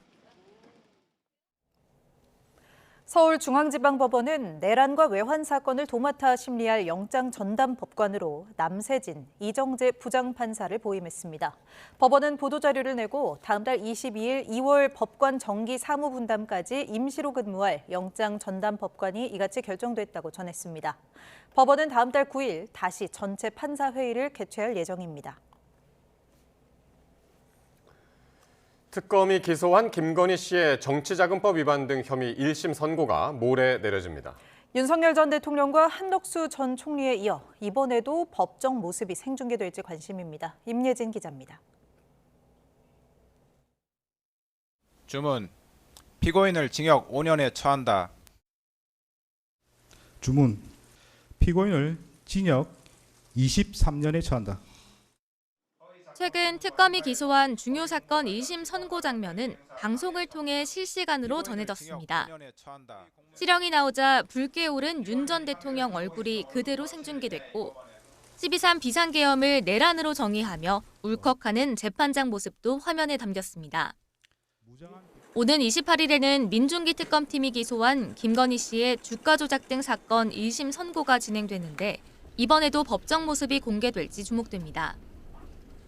언론사가 촬영 허가를 신청하면 재판부가 검토해 결정하는데 언론사에서는 전직 영부인의 국정농단 사건인 만큼 국민적 관심을 고려해 실시간 중계 허가를 요청할 예정입니다.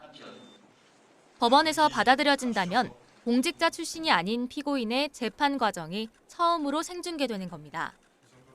김건희 씨 사건을 심리하는 재판부는 그간 법정 촬영을 제한적으로만 허용해 왔습니다. 10차 공판 때는 서증 조사 전까지 5분 정도 장면만 녹화로 공개됐고 결심 공판 때는 재판 시작 전 30초만 촬영이 허가됐습니다. 당시 재판부는 국민의 알 권리 못지않게 피고인의 사생활과 무죄 추정 원칙도 보호해야 한다고 제한적 허용 이유를 설명했습니다. 공판 과정에서 개인정보가 유출될 우려가 크다고 본 건데 선고기일인 만큼 다른 판단을 할지는 지켜봐야 합니다. 김 씨 측은 중계 여부에 관계없이 선고기일에 출석하겠다는 입장입니다. YTN 임혜진입니다. 국방부가 최근 이 초급 간부의 각종 수당 지급일을 별다른 의견 수렴 없이 늦추는 내용의 공문을 전 예하부대에 하달을 했습니다. 수당 착오 지급 방지 등 행정상 편의를 이유로 명시를 했는데 군 내에선 지난 연말 초유의 국방비 미지급 사태 여파가 아니냐는 의심도 나오고 있습니다. 박정현 기자가 단독 보도합니다. 지난 10일 국방부 복지정책과에서 모든 일선부대에 내린 공문입니다. 올해부터 시간의 근무수당과 특수직 근무수당 등 군의 각종 실적수당 지급 시기를 근무 다음 달 25일에서 다다음 달 10일로 조정한다는 내용입니다. 쉽게 말해 1월 근무수당을 3월 10일에야 준다는 겁니다. 실수로 수당이 잘못 지급되는 일을 줄이고 지급일을 맞춰 각자 받는 보수 이해도를 높일 수 있다는 이유를 들었는데 전 인원이 인지할 수 있도록 교육과 홍보에 힘쓰라는 지침도 함께 하달됐습니다. 하지만 대다수 초중급 간부들이 기본급 외 수당에 의지하는 비중이 적자는 상황에서 이번 수당 지급일 일방 연기 결정으로 장병들 살림에 심각한 차질이 빚어질 수 있다는 우려가 공유되고 있습니다. 특히 국내에선 이번 수당 지급 시기 조정이 지난해 1조 원대 국방비 미지급 사태의 여파가 아니냐는 의심이 공공연히 제기되는 상황입니다. 군 관계자는 YTN에 국방비 지연 지급의 폭탄을 결국 장병들에 돌려막기 하려는 게 아닌지 의심된다며 다른 공무원 직군과 견주어 보더라도 군인들만 실적 수당을 2달 뒤에 준다는 건 형평성에 부합하지 않는다 꼬집었습니다. 예산 관련 업무를 담당했던 국방부 전 관계자도 단순히 월급일과 수당 지급일을 맞추려는 행정 편의상 의도였다면 장병들이 대비할 수 있게 최소한의 말미를 주는 게 통상적이라며 고작 1달 전 통보하는 건 매우 이례적인 경우라고 말했습니다. 시간의 수당이나 유연 수당이라는 것은 항상 제때 집행해야 됨이 당연함에도 불구하고 2월이 된다는 것은 현재 국방부와 관련 예산을 확보하지 못했기 때문에 벌어진 일이라고 생각됩니다. 앞서 국방비 미지급 사태로 전력 운영비와 방위력 개선비 운용에 일부 차질이 발생했지만 장병 월급 지급에 문제가 없을 거라는 국방부 해명과도 배치된다는 지적이 나옵니다. 있을 수 없는 일이며 이재명 정부가 안보를 어떻게 인식하느냐를 적나라하게 보여주는 사례라고 볼 수 있습니다. 박봉에 시달리는 초급 간부들에게는 정말 심각한 일입니다. 병사 복무기간 단축과 급여 상승, 이에 대비된 열악한 근무 조건으로 초급 간부 이탈이 가속화되는 가운데 그간 관계 당국의 처우 개선 노력과도 역행한다는 문제 제기도 피하기 어려워 보입니다. YTN 박정현입니다. 군경 합동조사단이 북한에 무인기를 직접 날려보낸 것으로 지목된 대학원생을 불러 조사했습니다. 합동조사팀은 국군 정보사령부가 개입한 것은 아닌지 집중 수사하고 있습니다. 표정호 기자의 보도입니다. 휴일이었던 지난 24일, 군경 합동조사팀은 북한에 무인기를 날려보냈다고 주장하는 대학원생 오모 씨를 불러 조사했습니다. 오 씨의 주거지와 사무실 등을 압수수색한 지 사흘 만입니다. 압수수색한 연구실에서 무인기 제작한 거 맞습니까? 다른 무인기 확보한 거 있습니까? 조사팀은 무인기를 직접 제작한 걸로 알려진 장모 씨에 대해서도 2차례 조사를 진행했습니다. 대학 선후배 사이로 무인기 제작업체를 설립해 운영해온 두 사람은 윤석열 정부 대통령실에서 함께 근무하고 보수단체에서 활동했습니다. 군경은 이들을 상대로 무인기를 날려보낸 경위뿐만 아니라 국군 정보사령부가 개입한 건 아닌지도 함께 추궁한 걸로 전해졌습니다.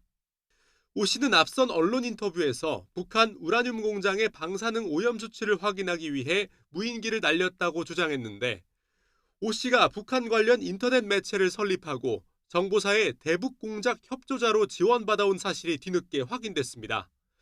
군경 합동조사팀은 인터넷 매체 설립뿐 아니라 무인기 침투에도 정보사가 직접 관여했는지도 확인 중인데 관련 정황이 드러난다면 이적죄 혐의가 적용될 수 있습니다.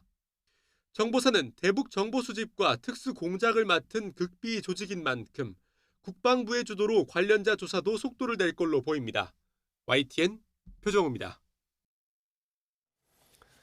경찰이 대장동 개발 비리 사건 항소 포기와 관련해 일부 고발 대상자를 고위공직자 범죄수사처에 이첩한 뒤로 특별한 연락을 받지 못했다고 밝혔습니다. 박정보 서울경찰청장은 정례 간담회에서 공수처에 이첩을 통보했지만 아직 소식이 없고 절차대로 수사를 진행하고 있다고 말했습니다. 울산 태화강 강변에 축구장 5개 크기의 억새밭이 방화로 잿더미로 변했습니다. 경찰 조사 결과 피의자가 라이터로 불을 지핀 것으로 드러났습니다. 보도에 오태인 기자입니다. 어둠이 내려앉은 주말 저녁 시간, 강변 억새밭 곳곳에서 불기둥과 함께 연기가 치솟습니다. 화재 현장에 난데없이 자전거 한 대가 나타나더니 지나간 도로에서 새롭게 불이 시작됩니다. 타오르는 불길을 뒤로한 채 자전거는 유유히 억새밭을 빠져나갑니다. 자전거에 탄 사람은 50대 남성 A씨. 경찰은 라이터로 억새밭 6곳에 불을 붙인 혐의로 A씨를 붙잡았습니다. 소지하고 있던 라이터로 그 갈대숲 자전거 타고 가면서 갈대숲에 불을 붙이고 또 이동해서 또 붙이고 이동해서 붙이고 이런 방법으로 했습니다. 이 불로 3만 5천 제곱미터가 되는 억새밭이 불에 탔습니다. 불이 났을 당시 울산 지역에는 건조특보가 내려진 상태였습니다. 한 달 동안 메마른 날씨에 강한 바람까지 불어 피해를 키웠습니다. 화재 현장 주변 3,000세대 아파트 단지 주민들도 바람에 불길이 날아들까 불안에 떨었습니다.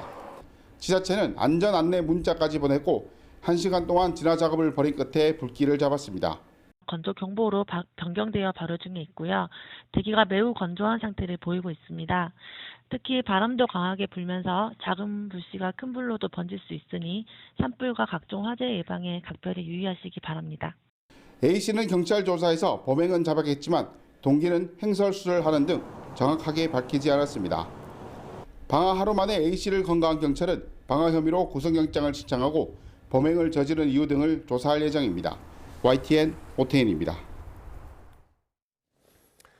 시민들이 자주 찾는 공연장과 쇼핑몰, 심지어 정부기관을 상대로도 허위 폭파 협박 신고가 반복되면서 이 경찰력이 낭비되고 있다는 지적이 잇따르고 있습니다. 경찰이 앞으로는 이 모든 허위 협박범을 상대로 많게는 수천만 원에 달하는 손해배상을 청구하기로 했습니다. 조경원 기자가 보도합니다. 지난해 8월 서울 송파구 올림픽 체조 경기장에 폭발물을 설치했다는 신고가 접수돼 시민 2천여 명이 대피했습니다. 지난달에는 국방부에 폭발물을 설치했다는 협박글이 올라와 한때 국방부가 주변 경계를 강화하기도 했습니다. 앞서 신세계백화점을 폭파하겠다는 글도 등장해 경찰 특공대가 연이틀 수색을 벌였지만 폭발물은 발견되지 않았습니다. 폭발물 전문하시는 분들이 오셔서 이제 좀 수색하고 이럴 예정이니까 이렇게 너무 막 그걸로 만약에 본다고 해서 이렇게 막 혼동되지 말라고 하는 그런. 폭파 협박 신고가 전국적으로 반복됐지만 모두 거짓 신고로 밝혀지면서 경찰력이 낭비된다는 지적이 이어졌습니다. 이에 경찰은 신세계백화점 폭파 협박범에게 1,200만 원가량 세금이 쓰인 것으로 판단하고 형사 절차와 별개로 피의자에게 손해배상도 청구했습니다. 또 피해가 비교적 컸던 경우에 대해서만 손해배상 청구를 진행해왔던 관행을 벗어나 앞으로는 소액이더라도 모든 사건에 대해 민사적 책임을 묻겠다는 방침을 세웠습니다.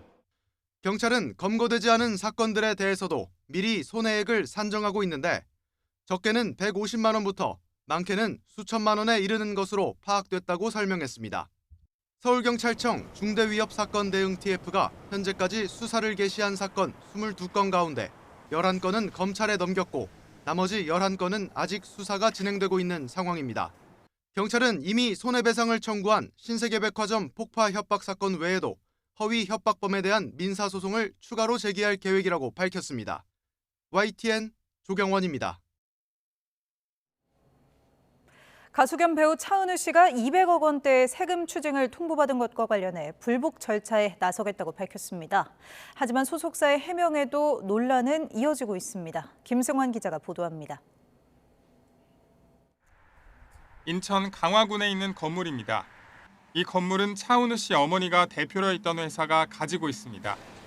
해당 회사의 전 씨는 2020년 이 건물을 매입했습니다. 이곳에서 2021년부터 차은우 씨 가족이 운영하는 걸로 알려진 장어 음식점이 있었습니다. 이곳에서 운영되던 장어집은 지난해 11월 서울 청담동으로 확장 이전했습니다. 현재는 보시는 것처럼 건물 안에 아무것도 없이 아예 비어있는 상태입니다. 세무당국은 차 씨 측이 장어집에 주소를 든 페이퍼 컴퍼니를 통해 개인 소득을 법인 소득으로 처리해 세 부담을 줄인 거로 의심하고 있습니다.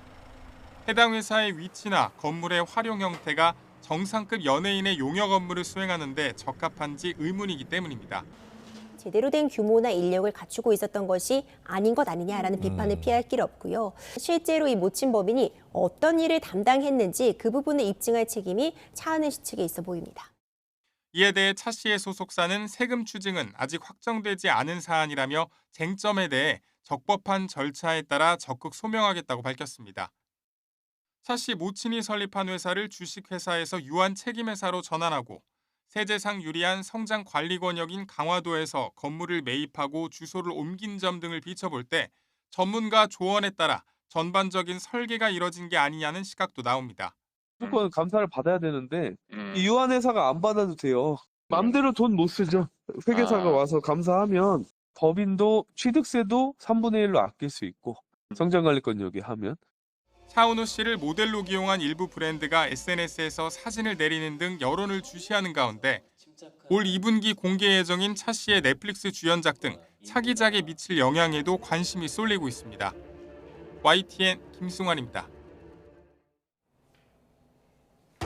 이 같은 차은우 씨의 200억 원대 탈세 의혹, 연예인 중 역대 최대 규모입니다. 국세청 조사를 받았다는 소식 이후 조금 전 들으신 것처럼 브랜드 이미지를 최우선으로 하는 일부 기업들은 벌써 차은우 지우기로 리스크 관리에 나서는 모습입니다. 함께 보시죠. 수많은 브랜드의 모델로 활동했던 차 씨의 이미지가 추락하자 일부 발빠른 기업들이 공식 유튜브 채널 또 SNS 등에 공개돼 있던 차 씨의 영상과 이미지를 내리고 있습니다.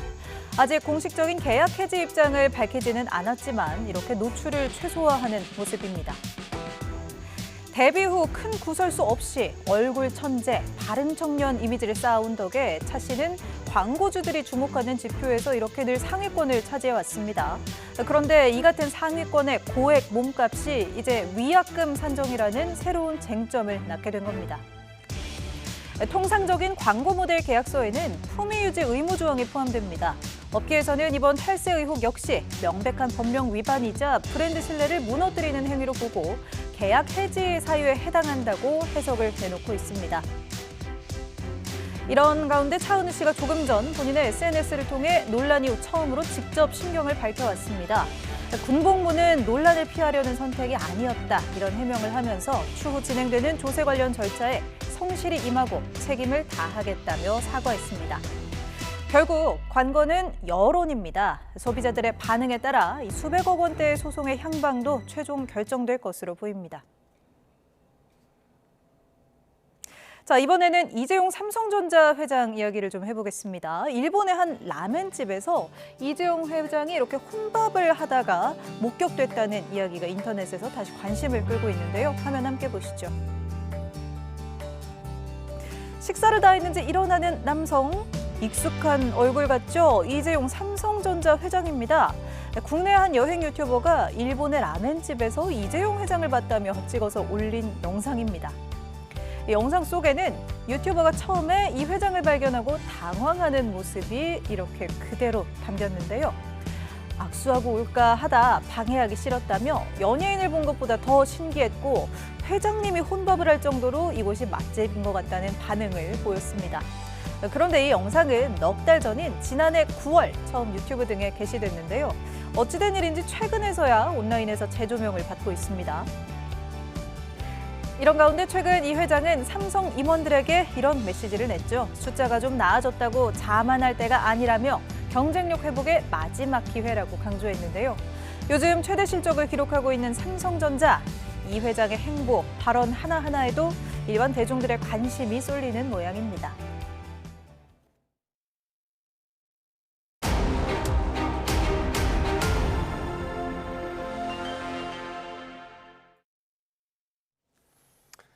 대한항공으로부터 고가의 숙박권을 수수했다는 의혹을 받는 김병기 의원이 제주 여행을 앞두고 대한항공 임원과 직접 통화하겠다고 언급한 녹음 파일을 YTN이 확보했습니다. 경찰은 김 의원 소환 조사까지는 아직 준비가 필요하다는 입장입니다. 이현정 기자가 보도합니다. 김병기 의원의 여러 의혹 중에는 2024년 11월 대한항공으로부터 고가의 제주도 호텔 숙박권을 받아 이용했고 특혜성 의전을 요구했다는 의혹도 있습니다. YTN은 당시 김 의원이 제주 여행을 앞두고 보좌진과 통화하며 대한항공 측에 직접 연락하겠다고 언급한 녹음 파일을 확보했습니다. 여기서 김 의원은 대한항공 전무의 실명을 거론하며 자신이 직접 전화하기에 앞서 언지를 주라고 지시합니다. 여보세요? 네, 원님. 또 국회를 담당을 해? 네. 전화를 할 거다 그러면 좀 그 제주도 가시는데 좀 알려드리라고 얘기를 해. 내가 전화를 할게. 자신이 곧 제주도에 갈 거란 사실을 대한항공 임원에게 미리 알려주면 이후 통화하겠다는 겁니다. 김 의원은 10여일 뒤 아내 차남과 함께 제주도를 방문했고 카로텔 로얄 스위트룸에서 2박 3일 동안 머문 것으로 전해졌습니다.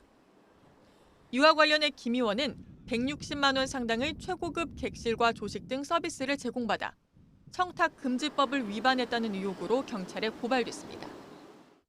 김 의원 측은 호텔 숙박권 수수는 이유 불문하고 적절치 못하다면서도 숙박료는 편차가 크고 사실과 다른 점들이 있다고 해명했습니다.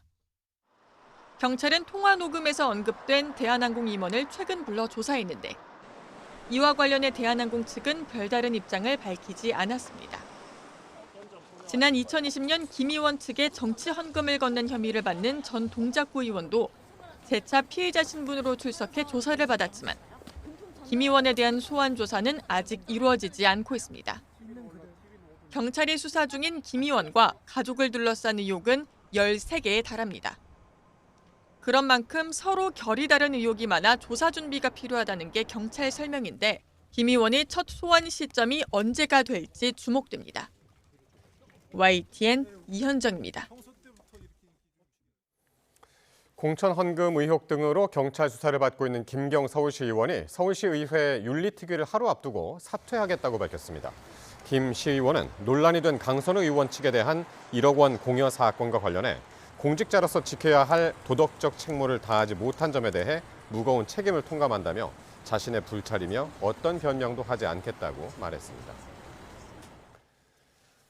이처럼 김경 서울시 의원이 징계 결정 하루 전 사퇴 의사를 밝혔지만 서울시의회 윤리특별위원회는 예정대로 내일 회의를 열어 징계 수위를 결정하기로 했습니다. 윤리특위는 김 시의원이 제출한 사직서가 아직 수리되지 않은 만큼 내일 오후 5시 회의를 진행할 예정입니다. 현재 국민의힘 소속 위원들은 김 시의원에 대한 제명을 의결한다는 방침입니다. 서울시의회는 국민의힘이 과반 의석을 차지하고 있어 윤리특위 결정 이후 본회의에 제명안이 상정되면 통과될 가능성이 큽니다. 베트남 출장 중 별세한 이해찬 민주평화통일자문회의 수석 부의장의 장례가 기관장과 사회장을 겸하는 방식으로 치러집니다. 이 부의장의 시신은 내일 아침 인천공항에 도착한 뒤 서울대병원으로 운구됩니다. 이종원 기자입니다. 민주평화통일자문회의는 이해찬 수석 부의장의 장례를 기관장과 사회장을 겸하는 방식으로 엄수하기로 했습니다. 민주평통과 더불어민주당이 공동주관을 맡아 오는 31일까지 닷새 동안 치러집니다. 민주평통은 유족의 뜻을 받들어 장례 형식은 사회장으로 하고 정부 차원의 예우를 갖추기 위해 대통령 직속 민주평통 기관장을 결합해 장례를 지원하기로 했다고 설명했습니다. 사회장은 국가와 사회에 공적을 남긴 저명 인사가 숨졌을 때 치르는 장례의식으로 국가가 일부 비용을 보조할 수 있습니다. 장례위원회 상임장례위원장은 김민석 총리가 맡았고 백낙청 서울대 명예교수와 정청래 더불어민주당 대표가 시민사회와 정당 상임 공동장례위원장에 위촉됐습니다.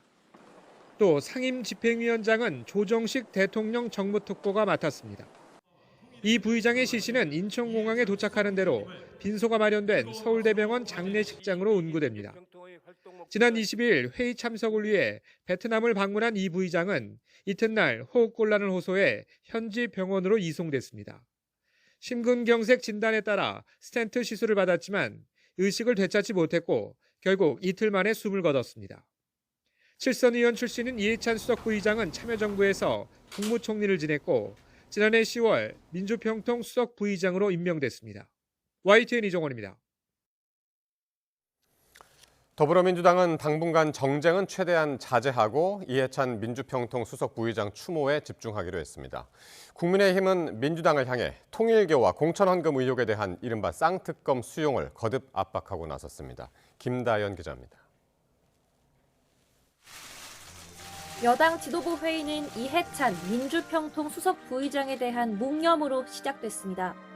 검은 정장에 추모 리본을 달고 회의에 참석했고 걸개도 민주주의 거목의 별세를 애도한다는 내용으로 바뀌었습니다. 이 시대에 큰 어른을 잃었다며 추모 발언이 이어졌고 일부는 감정이 북받친 듯 말을 잇지 못했습니다. 대한민국 민주화의 상징, 민주당의 큰 별이 졌습니다. 민주당이 나아갈 길을 제시하는 나침판이기도 하셨습니다. 민주당은 당분간 필수 당무를 제외하고는 애도에만 집중하자며 이번 주를 무정쟁 기간으로 선포했습니다. 애초 이번 주 목요일 본회의에 대법관 증언 등의 내용이 담긴 3대 사법개혁 법안을 올리려 했지만 여야 간 합의된 민생 법안만 처리한다는 계획입니다. 국가와 지방자치단체가 전력 용수나 보조금을 지원하도록 하는 내용의 반도체 특별법이나 간첩의 적용 범위를 적국에서 외국으로 확대하는 간첩법 개정안이 유력합니다. 장례 기간 중에 정청래 대표와 지도부는 빈소를 지키며 상주의 역할을 다할 것입니다. 국민의힘도 이 전 총리 별세 당일 급작스러운 비보에 깊은 애도를 표한다며 공식 논평을 냈는데 추모와는 별개로 여당을 향한 반격에 박차를 가했습니다. 특검을 피하는 건 다가오는 지방선거에도 뇌물로 공천하겠다는 선언이라며 민주당의 통일교와 공천헌금 의혹에 대한 쌍특검 수용을 거듭 압박했습니다. 이재명 정권 비리 수사만 미온적이라고 상대성 이론까지 언급하며 특검 필요성을 부각했습니다. 야당 인사들에 대한 수사는 빛의 속도로 빠르고 신속하게 진행되는데 전재수, 김병기, 강선우, 장경태 의원을 포함한 더불어민주당 인사들에 대한 수사의 시간은 한없이 느리게 흘러갑니다. 여기에 다음 달 본격 가동되는 내란전담 재판부의 위헌성을 따져달라며 헌법재판소로도 향했습니다. 합리적 이유 없이 특정 범죄와 피고인을 차별하는 건 평등권 침해고 법안을 통과시켜준 우원식 의장도 야당 의원들의 심의권을 박탈했다는 점에서 헌재 판단을 받아야 한다는 주장입니다. 나아가 이해훈 기획예산처 장관 후보자 낙마를 계기로 대통령 책임론을 앞세워 청와대로까지 전선을 확대했습니다. 인사라인 전면 교체해주기 바랍니다. 국민께 직접 사과하고 국정운영 기조전환도 요구합니다. 정쟁 자제에 나선 민주당과 달리 야당의 전투 의지는 장동혁 대표의 복귀 임박과 맞물려 그 어느 때보다 높아 보입니다. 이번 주만큼은 여야 대치가 숨고르기에 들어갈 거란 전망도 반면 각 당의 내홍과 특검 전국을 고려하면 사실상 폭풍 전야라는 분석도 나옵니다. YTN 김다연입니다. 코스피와 비교해 상대적으로 힘을 못 받았던 코스닥 지수가 4년 만에 1000포인트를 돌파했습니다. 장중 상승세가 가팔라지면서 프로그램 매수 주문을 일시 중단하는 사이드카가 발동되기도 했습니다. 손효정 기자입니다. 코스피가 꿈의 5,000피를 달성하는 동안 박스권에 갇혀있던 코스닥 지수도 마침내 1000선을 넘어섰습니다. 코스닥 지수가 1000포인트를 돌파한 건 2022년 1월 이후 4년 만입니다. 지수는 하루에만 7% 급등하며 1064포인트로 거래를 마쳤습니다. 2000년 닷컴 버블 이후 사상 최고치도 돌파했습니다. 한때 상승세가 커지자 지난해 4월 이후 처음으로 매수 사이드카가 발동돼 5분 동안 프로그램 매수 주문이 막히기도 했습니다. 하루 동안 개인이 3조 원 가까이 순매도했지만 외국인이 4,300억 원, 특히 기관은 2조 6천억 원 사들이며 지수를 끌어올렸습니다. 또 레버리지 투자 수요도 급증하면서 주문을 넣기 전 이수해야 하는 교육 사이트도 한때 먹통이 되기도 했습니다. 코스피 5,000 달성을 확인한 투자자들이 이번에는 여권의 코스닥 3,000 정책에 주목하며 바이오와 2차 전지 등 코스닥 종목으로 시선을 돌렸다는 분석입니다. 코스피 5,000 달성하다 보니까 시장의 신뢰가 올라갔거든요. 정책에 대한 기대감을 믿고 코스피 쪽에서 또 투자 못 하셨던 분들이 좀 이제 코스닥으로 방향을 바꿔서 급하게 좀 들어가시는 것 같아요. 그래서 코스피는 사흘 연속 장중에 5,000선을 돌파했지만 장 막판 4,940선으로 밀렸습니다. 시가총액 상위 기업 주가도 엇갈렸습니다. 삼성전자는 15만 전자를 지켰지만 SK하이닉스와 현대차는 3% 이상 하락했습니다. 원달러 환율은 25원 넘게 내렸습니다. 미국과 일본 외환 당국의 개입 가능성에 엔화가 초강세를 보이면서 1,440원까지 떨어졌습니다. YTN 손유정입니다. 정부가 윤석열 정부 때 수립한 원자력 발전소 건설 계획을 그대로 추진하기로 했습니다. 김성환 기후에너지환경부 장관은 브리핑을 열고 11차 전력 수급 기본 계획에 반영된 신규 원전을 계획대로 건설하겠다고 말했습니다. 지난해 2월 확정된 11차 전기분해는 2.8기가와트 규모의 대형 원전 2기를 오는 2037년과 2038년에 도입하고 2035년까지 소형 모듈 원자로 1기를 새로 짓는 계획이 담겼습니다. 다만 계획이 확정된 뒤 정부가 바뀌면서 이행 여부가 불투명해졌고 김성환 기후환경에너지부 장관은 앞서 국민 공론을 듣고 판단하겠다고 밝혔습니다. 이재명 대통령이 다주택자 양도세 중과제도 부활을 공식화한 가운데 아직 부동산은 대체로 차분한 분위기입니다. 당분간 절세 매물이 쏟아질 것이라는 예견이 나오지만 토허제 등 제약 속의 급매 역시 제한적인 수준에 그칠 거라는 전망도 많습니다. 차유정 기자입니다. 서울 송파구의 한 부동산 중개업소 밀집 상가. 양도세 중과 부활이 대통령 발언으로 확정됐지만 중개업자들은 큰 변화는 없다고 입을 모읍니다. 여기는 특별히 뭐 매물도 별로 없는 데다가 그렇다 해서 뭐 특별히 뭐 나하고 그런 거 양도세 중과는 생각하고 있었던 거죠. 2주택자가 송파구의 전용 84제곱미터 아파트를 3년 보유하고 11억 원의 양도차익을 봤을 경우 양도세가 4억 3,805만 원에서 7억 1,217만 원으로 급증하는 상황. 당분간은 절세 목적의 급매물 증가가 나올 것으로 예견됐습니다. 다만 중과세 회피를 위한 급매물 증가가 거래 활성화와 집값 안정으로 이어지기까지엔 다소 제한적일 거란 관측이 높습니다. 이유는 수도권 주요 지역이 토지거래 허가구역으로 지정돼 매매 자체가 쉽지 않을 뿐더러 팔아야 되지 않나 하는데 이게 토지거래 허가로 다 묶였잖아요. 뭐 예전 같으면 팔아야지 하고 좀 물건들이 속속속속 나올 텐데 토지거래 허가면 이렇게 지금 실전 살고 있을 텐데. 과거 부동산 정책에 대한 학습 효과도 있고 핵심지에선 집값 상승 기대감이 여전히 커 버티기에 들어갈 가능성이 크기 때문입니다. 문재인 정부 시절에도 이 중과를 하게 되면 이 매물이 활성화되는 것이 아니라 매물이 축소되어서 시장이 우상향하였던 경험이 있기 때문에 양도세 중과 부활 가능성을 염두에 둔 다주택자들이 증여를 앞당겼다는 분석도 있습니다. 지난해 12월 서울의 아파트 등 집합 건물 증여 건수는 한 달 전 대비 47% 급증한 상황. 중과가 부활하는 5월 10일 이후에 매물 잠김이 더욱 심해질 수 있습니다.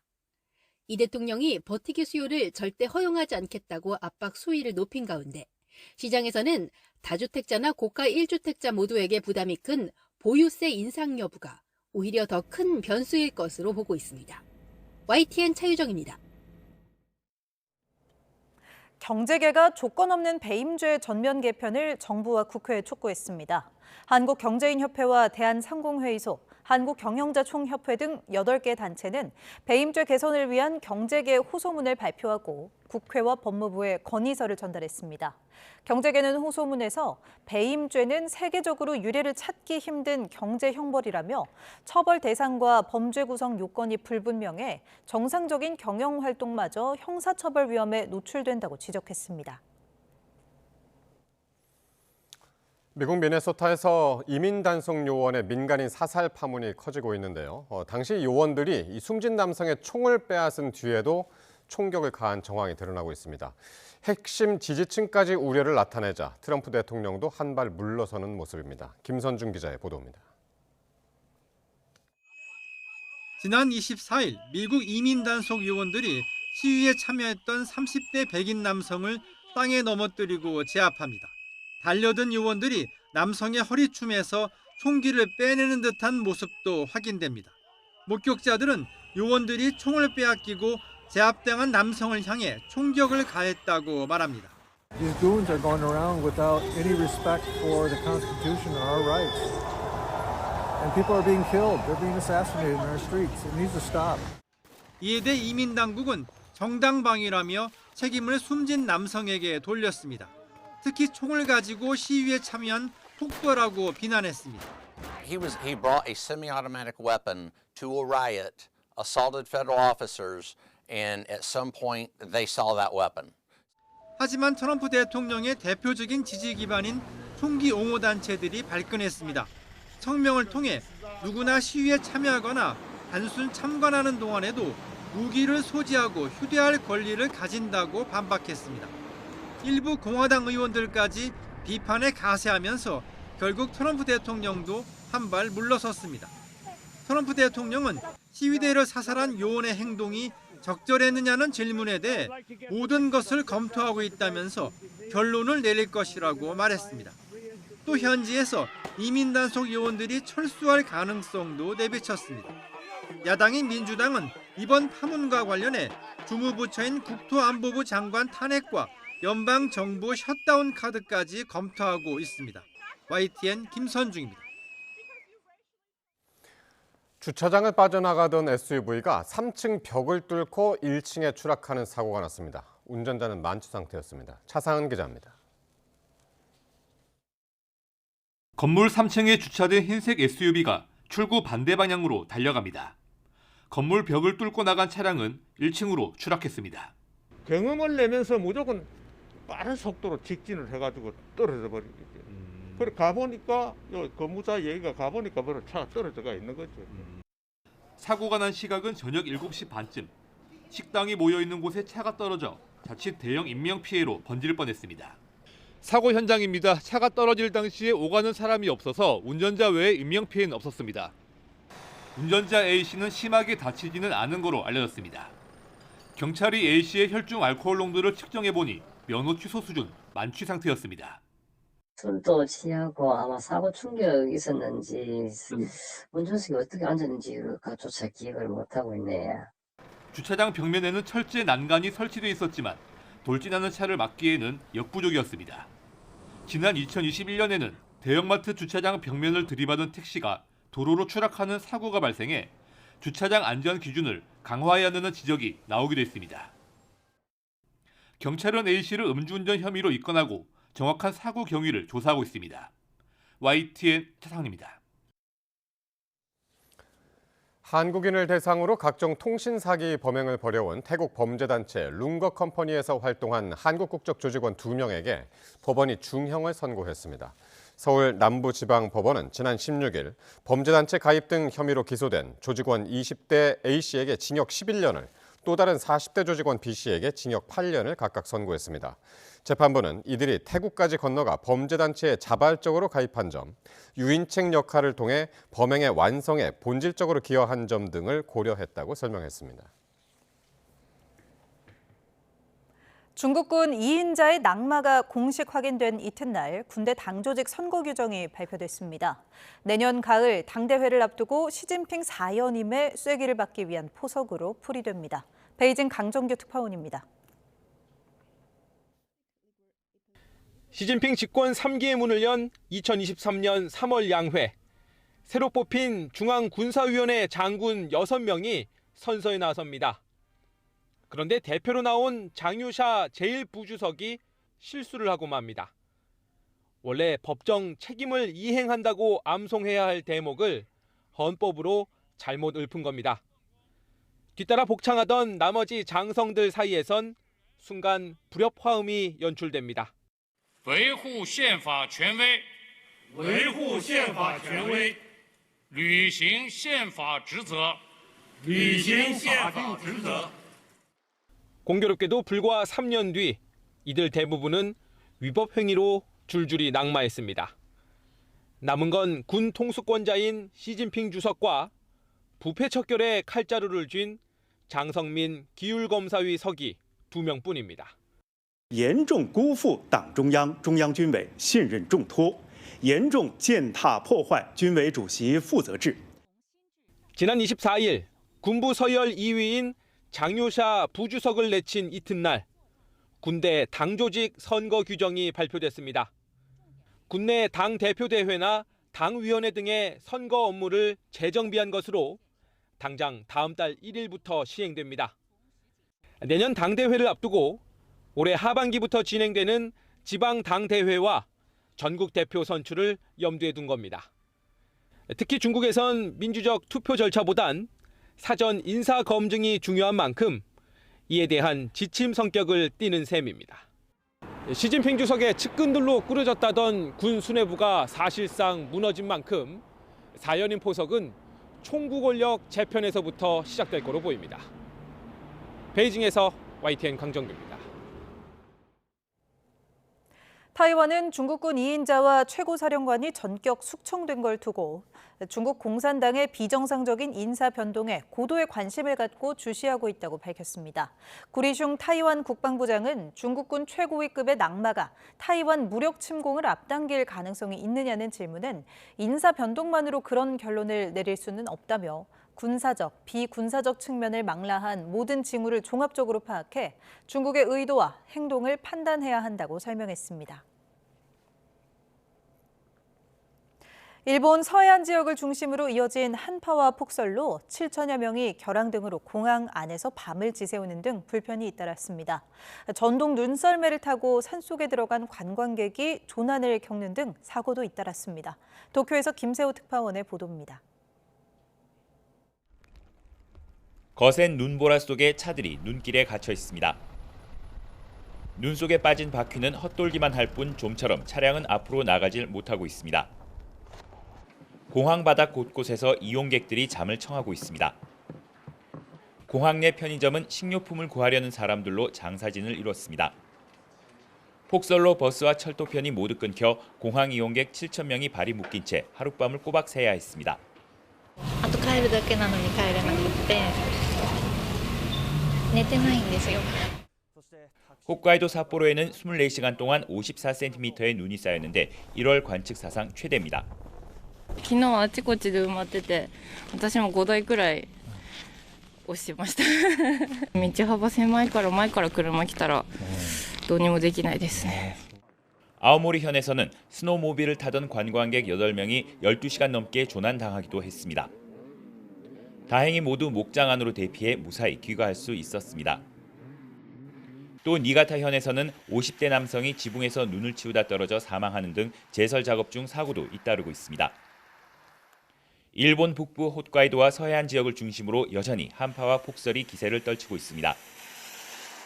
지난주 초부터 이어진 폭설로 곳에 따라 2m에서 많은 곳은 4m 이상 적설량을 보이고 있습니다.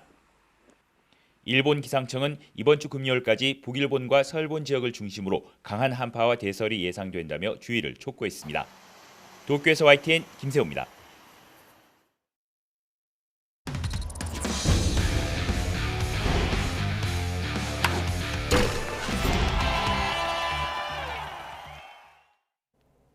펜싱 남자 사브르 대표팀이 국제펜싱연맹 사브르 월드컵 단체전에서 우승을 차지했습니다.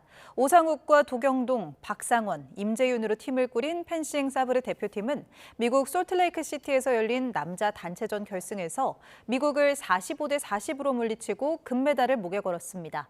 전하영과 김정미, 최지영, 서지연으로 구성된 여자 사브르 대표팀은 결승에서 프랑스에 져 준우승을 달성했습니다. 여자 프로농구 삼성생명이 접전 끝에 신한은행을 물리치고 3연승을 달렸습니다. 삼성생명은 20점에 리바운드 7개를 잡은 이혜란의 활약을 앞세워 신한은행에 2점 차로 승리했습니다.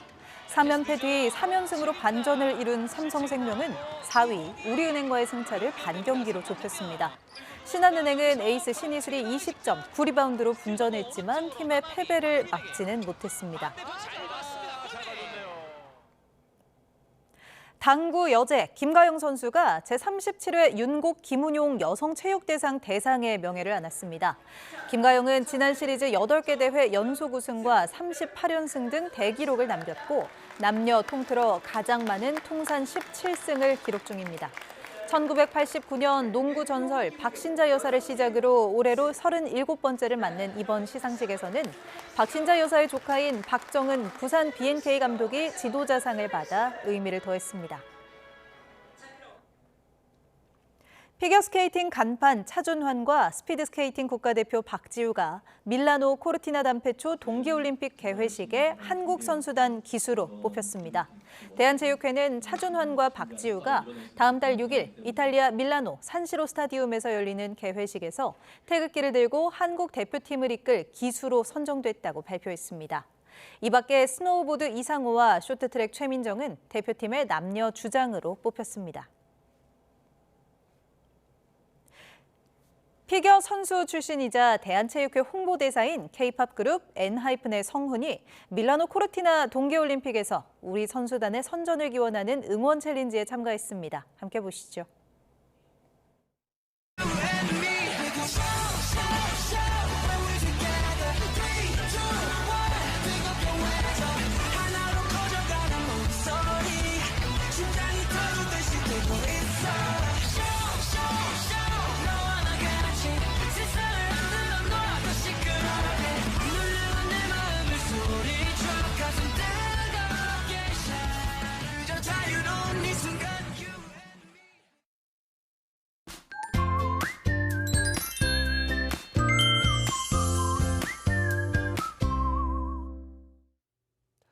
지난주보다는 조금 덜하지만 여전히 예년보다 추운 날씨가 계속되고 있습니다.